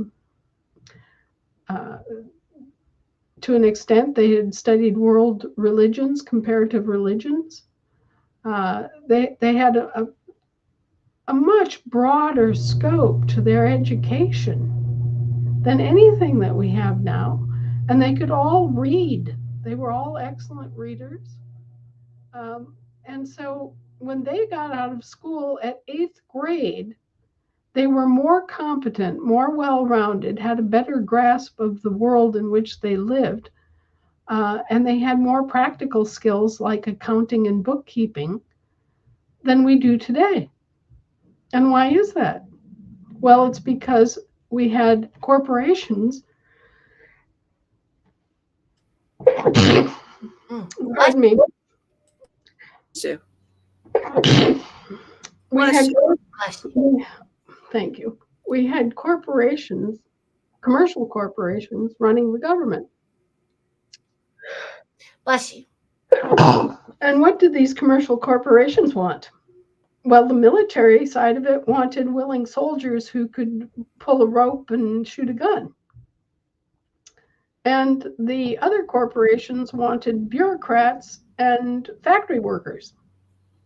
So what did they tailor the quote unquote public school system to produce? Gun fodder. And that was in preparation for World War I, Yeah. World War II, for the financial collapse. It was all in preparation of that. They wanted a dumbed down workforce to just be there to be grunts. And they sure as hell did not want someone like me. Or me. Or me. We got in trouble all the time. And at that time, science was a philosophy. Yes. It was philosophy, and it was the study of nature, because nature is solid. Right. And the thing about science is that our forefathers knew that science is based on theories. No matter how well established a theory may be, it can always be overturned. Right. And now they've turned everybody around and now they've turned these kids around and make them believe that nature is trying to catch up with science, or science is validating nature. This is upside down. Everything about our society is upside down, and it became upside down when the corporations took control of nature. Nature is the great ruler, and these corporations are nothing but invented things. They're creatures of the imagination. That's why they reside in the air jurisdiction. That's why the church was supposed to be in charge of disciplining and liquidating these corporations if they got out of line. Wow. Well, think about it. Yeah. I can sit here and in a single day, I guarantee you, I can set up 20 corporations without breaking a sweat. Especially if I don't have to have the nicety of staffing them with real, honest to goodness living people. Sure. Do you have any idea of how many different shell corporations have been created to keep this completely insane system going? Yeah. I think they explain this to the young people in the Barbie movie, Anna. If you know all these films, they kind of explain it to the kids in this way, but if they watch that Barbie movie, it actually explains it. It's pretty creepy. Well, they have to give public notice. Mm-hmm. Okay, so what they do is they do it in this way. They do it through Hollywood. They do it through things like the Matrix movies. They do it. They give a form of public notice. But as I said to you, they're between a rock and a hard place, because they've already declared you legally dead, and that accounts for the reason they've declared you legally dead, and they've also misrepresented you as an authorized representative of the estate, as if you are the executor of your own estate, which is impossible. It's another oxymoron. Can't You be can't both. be dead and executor of your own estate. So that's why, although they can find you for tax purposes, they could never find you to give you an actual notice of anything they're doing. Okay. Look at this. The whole thing is crazy. You It's know, it's crazy. Okay, this E8 person is saying, with TASA experiencing issues, is there another way to get the direct contact for Washington's LRO? My friend has no way of contacting them to change her status. well, I was told by Dominique 2 days ago that he'd worked on TASA and that all of the contact buttons were working. Might have to check. Might have to check again, Anna. Okay, we're working on it. Let's see what's going on here. Uh, that's on the TASA website, the marriage license signature removal. I think, Anna, right? Yes, it's in the other documents, the extended documents. The 928s. Mm-hmm. Okay. Tess wants to know, when our committees are drafting notices for Americans on our states, specifically notices to the de facto and the municipal courts, do you recommend quoting any related Supreme Court decisions? No, because those courts are not those kinds of courts. They cannot hear law and fact. I mean, deaf, dumb, and blind. They're there as bill collectors, and that's all they can do is collect bills according to certain set rules. And so they do. That's what they do. They're not courts in the sense that you think of them as courts. They are bill collectors for the king and the pope. And they're there to collect franchise taxes and estate taxes and gifts for the pope. Now, just the other day, I brought your attention to the fact that you're not paying any income taxes. At least you're not being credited with paying any income taxes as Americans who are not working for the federal government. You don't pay any income taxes. What your taxes, or what you think of as your taxes, are being misrepresented as are gift and estate taxes, an entirely different class of tax than the income tax. Federal workers have an income tax that is basically a kickback or assessment against their payroll, okay? And their employers are responsible for collecting that and kicking it back to the mama company, right? But what if you're not a federal worker?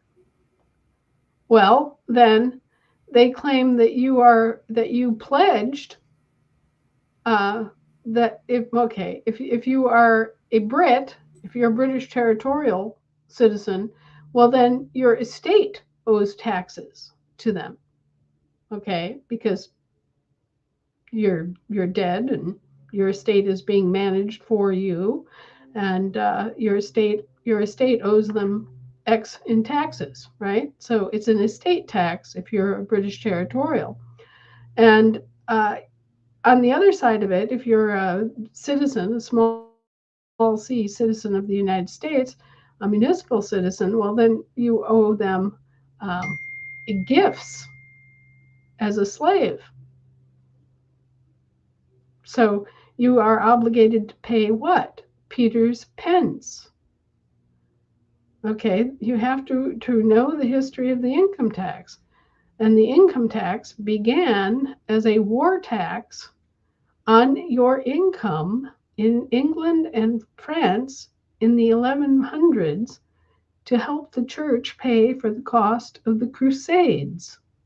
So it was a war tax, not exactly a war reparations tax, but a tax which enabled the church to afford to engage in the war in the Holy Land. Okay? That was called Peter's pence, and it was collected on your net yearly income, your net for the year, It was collected on April 15th by the Inquisition. And guess what, kids? That obligation to the church for their war tax is still collected on April 15th of every year, and it is still collected under the Spanish law of the Inquisition. And all of the money that is collected from you average Americans who are not working for the federal governments or federal corporations, rather, in some capacity, is considered a gift and estate tax.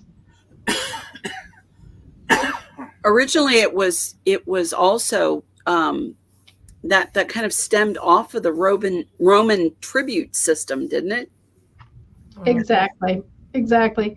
But the tradition of taxing the income, the tradition of collecting it on April 15th, the tradition of it being collected under the Inquisition and under Inquisitional law, all that got started in Europe, specifically in France, and then shortly afterward in England, um, back in the 1100s. So you're looking at something that's been going on for 900 years. And it's still being done under the same logic. Okay, it's still being collected at the same time, and it's still being collected under the same law. And of course, it's being horribly misapplied to all of you because you don't owe that to the Pope. Okay, Anna, this is going to be the last question because we're just way over time and you've been so gracious with your energy, but we've been having fun. So, but we're going to wrap it up here. Chris Edwards says, can the General Assembly require the Secretary of State to remove our land from the state trust before our court is up and running? And I think that they can, but that's not smart, right? I don't know, Anna. What do you say? Are you going to enforce it? Well, it's going to enforce. Well, there's that. But, the issue is that their contracts were established on a 1 by 1 by 1 by 1 by 1 basis. Now, think about this as a chain of dominoes, okay? We're all familiar with how you can stack dominoes up and you hit one and they all just go, okay? That's happening right now. And it's going to result, predictably, in what's called a clearinghouse collapse, which is a terrible thing, and which is unavoidable, okay, because they have misused the clearinghouses for criminal activity, and all sorts of people have been victimized by this. And so it's going to be a mess, all right? But they've established this fundamental fraudulent contract when you're a baby in the cradle. Okay, it's an unconscionable contract as far as you're concerned. Your mother couldn't even tell you about it because it was undisclosed to her. Okay, so you've got an undisclosed contract to the mother, which invalidates it, and you've got a unconscionable. You literally are not conscious at the time to know this contract exists. And so they've established this one fraudulent contract, and they have used that to create other contracts. Well, what happens if you pull the pin and you take out that baby contract and that assumption that you are a U.S. capital C citizen? Well, guess what? Then the resulting cess decay trust is bogus. All of the derivatives, the quote unquote special purpose vehicles, the Puerto Rican electrical franchise, the estate of John V. Thomas as opposed to the estate of Thomas John V. and all of the derivatives. You hear about derivatives. Well, what's that about? Oh, well, that's all the spin-offs. That's all of the subsidiaries and franchises of these corporations. hundreds of them of all sorts of different species. I mean, you've got LLCs, you've got LPs, you've got transportation commission corporations. Oh, you got so many corporations, you don't even know what you're doing, fellas. You probably each one of you got 100 corporations or more that are being used for money laundering purposes and for slush funding and for payola that you're not even aware of. But that entire structure is dependent on that one starting point, that one contract that they purloined when you were a baby. And when that one goes, and that initial clearinghouse transaction is invalidated, it's like shit through a goose. Then all of those subsidiary corporations are invalidated.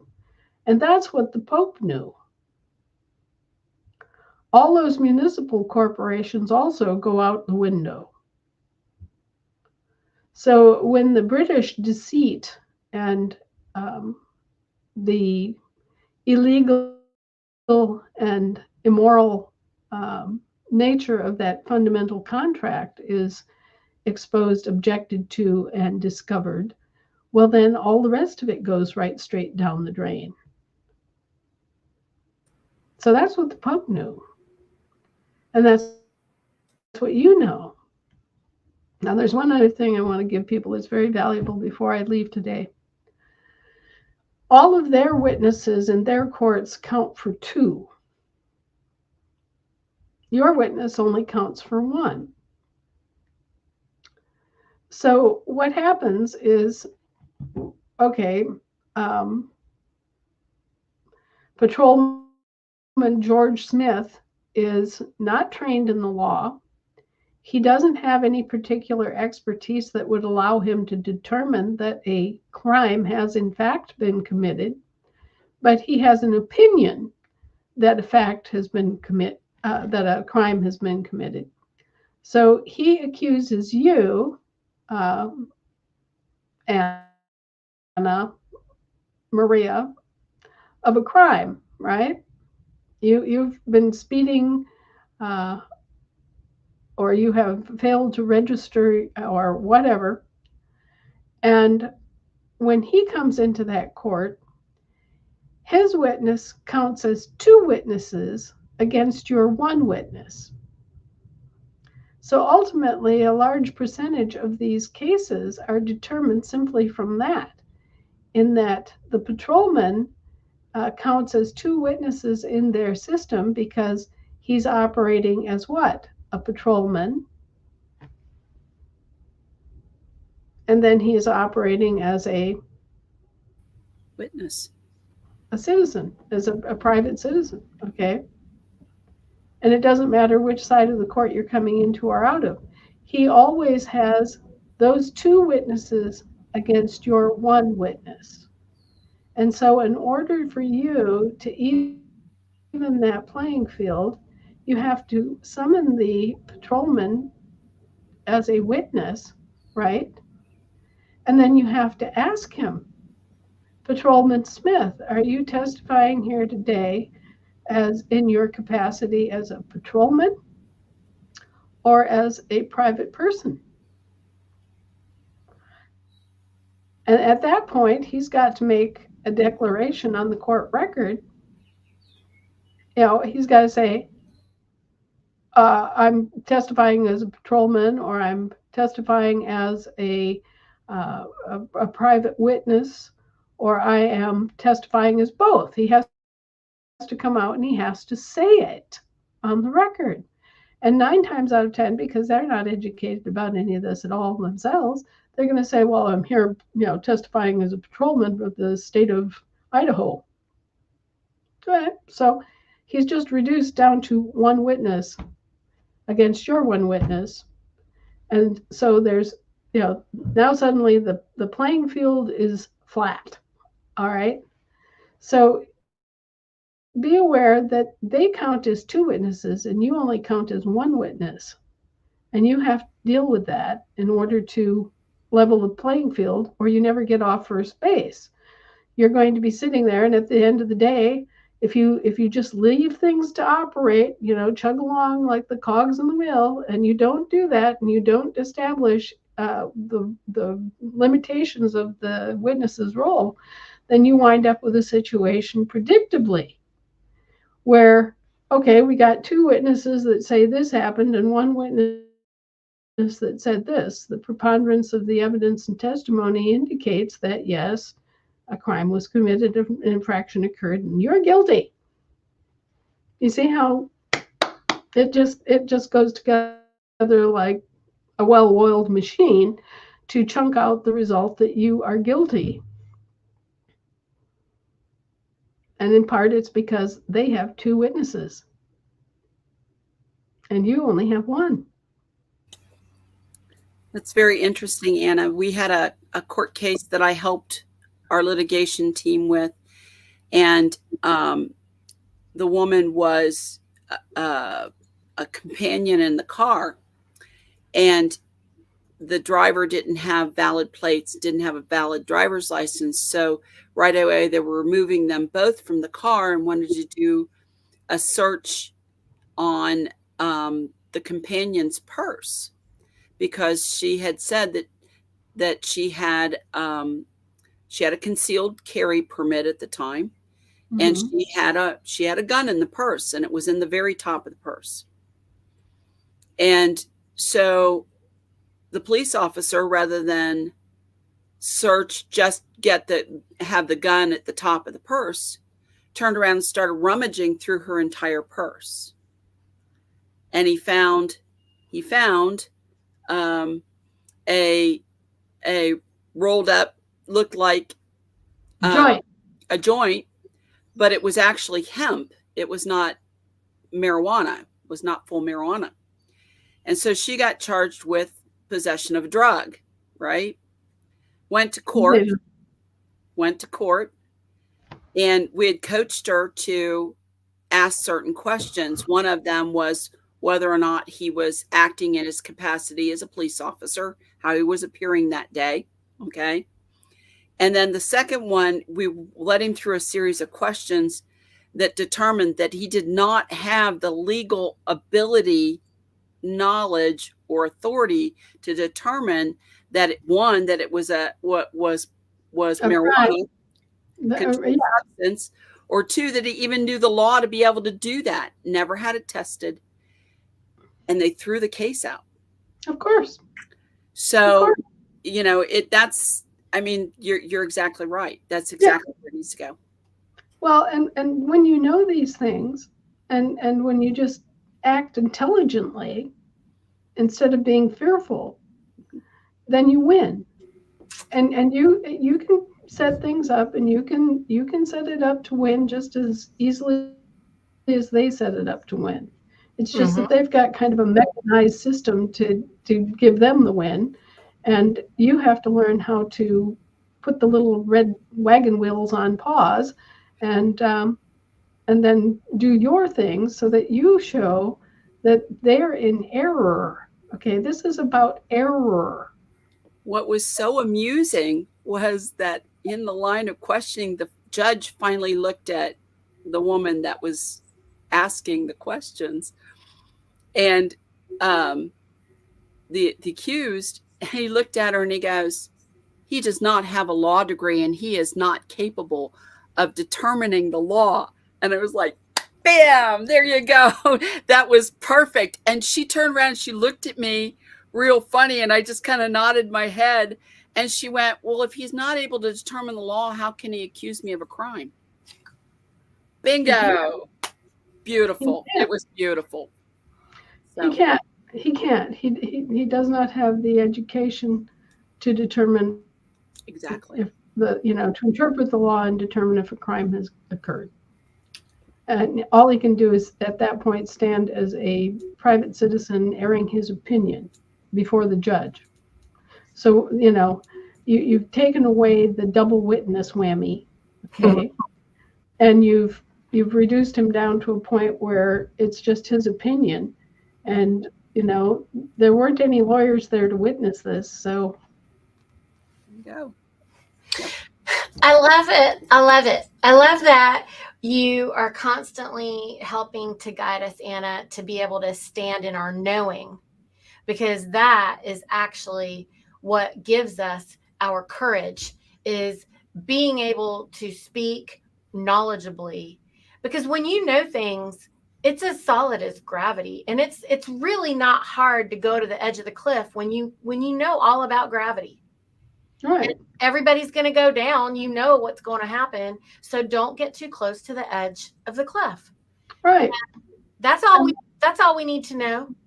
And when you're in these courts, realize that these are basically bill collection agencies. Right.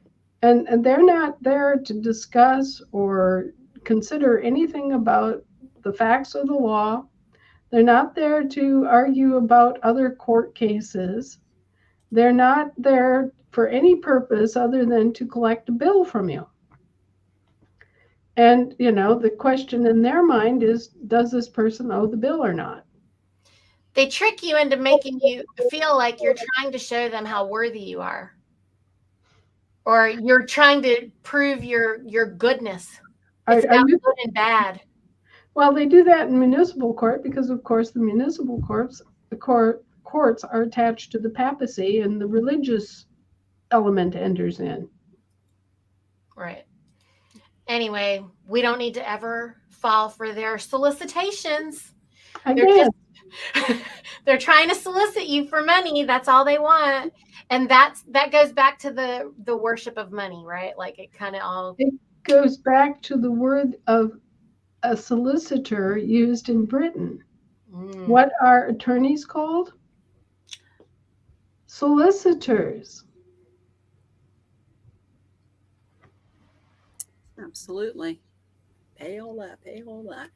They just want the fake money, y'all. Anna, maybe one day they're going to figure out that you're trying to give them more credit on their credit card, and they'll let you just have the credit because they're not comprehending that you're trying to hey, brother, we're trying to renew your credit card, but you just won't give the credit. You just won't give yourself any credit. Yeah, well, I'm wondering, I think that most of them are too clueless to grasp that. Yeah. Okay. They just don't get it. A lot of the members of Congress, I think a lot of the members of Congress just are too dense to get it. Okay. Right. But there's another thing going on here I think you need to be aware of, and that is the weaponization of the debt. That's what I call it. This is where they're using the debt as a weapon.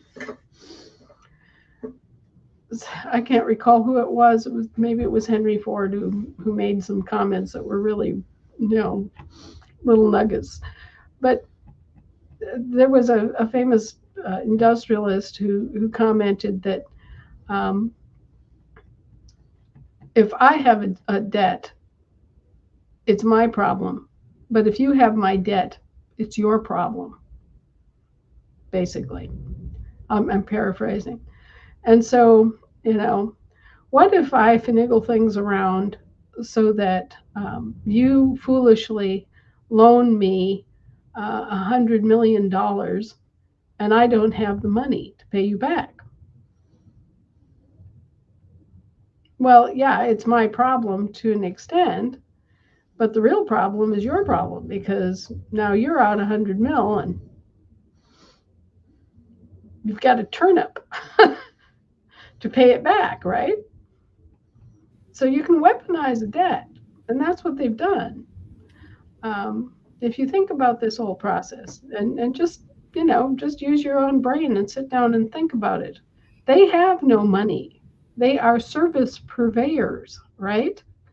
All they have to offer is their service. Okay, so they have no money.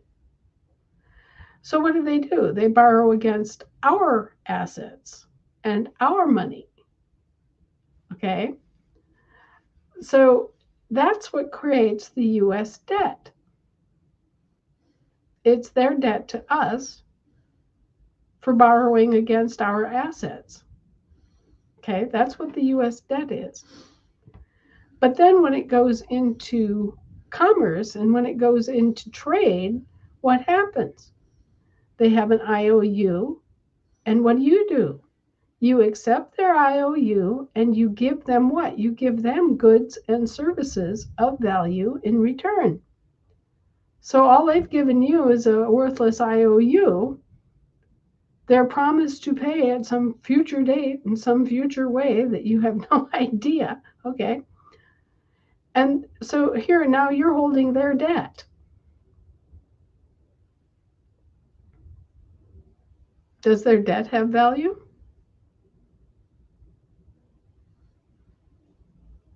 However, what you've also done in accepting that debt is that you have created credit on your side of the ledger. Okay? So you have credit. Their debt is evidence of your credit. So you've already paid all their debts, plus you've paid the interest on their debts. And all of that is your credit. And it's prepaid because you already gave the goods, you already gave the service. So you have prepaid credit. Now, there is nothing stopping us from claiming their debt, which I already did. Claimed 100% of their debt. Now we can issue credit, prepaid credit against that debt because that's our side of it. You see how this works? The full faith and credit of the United States. There it is. Exactly. I think that's a great note to close the show. And we will see everybody next Tuesday at 1 o'clock. Bye, everybody.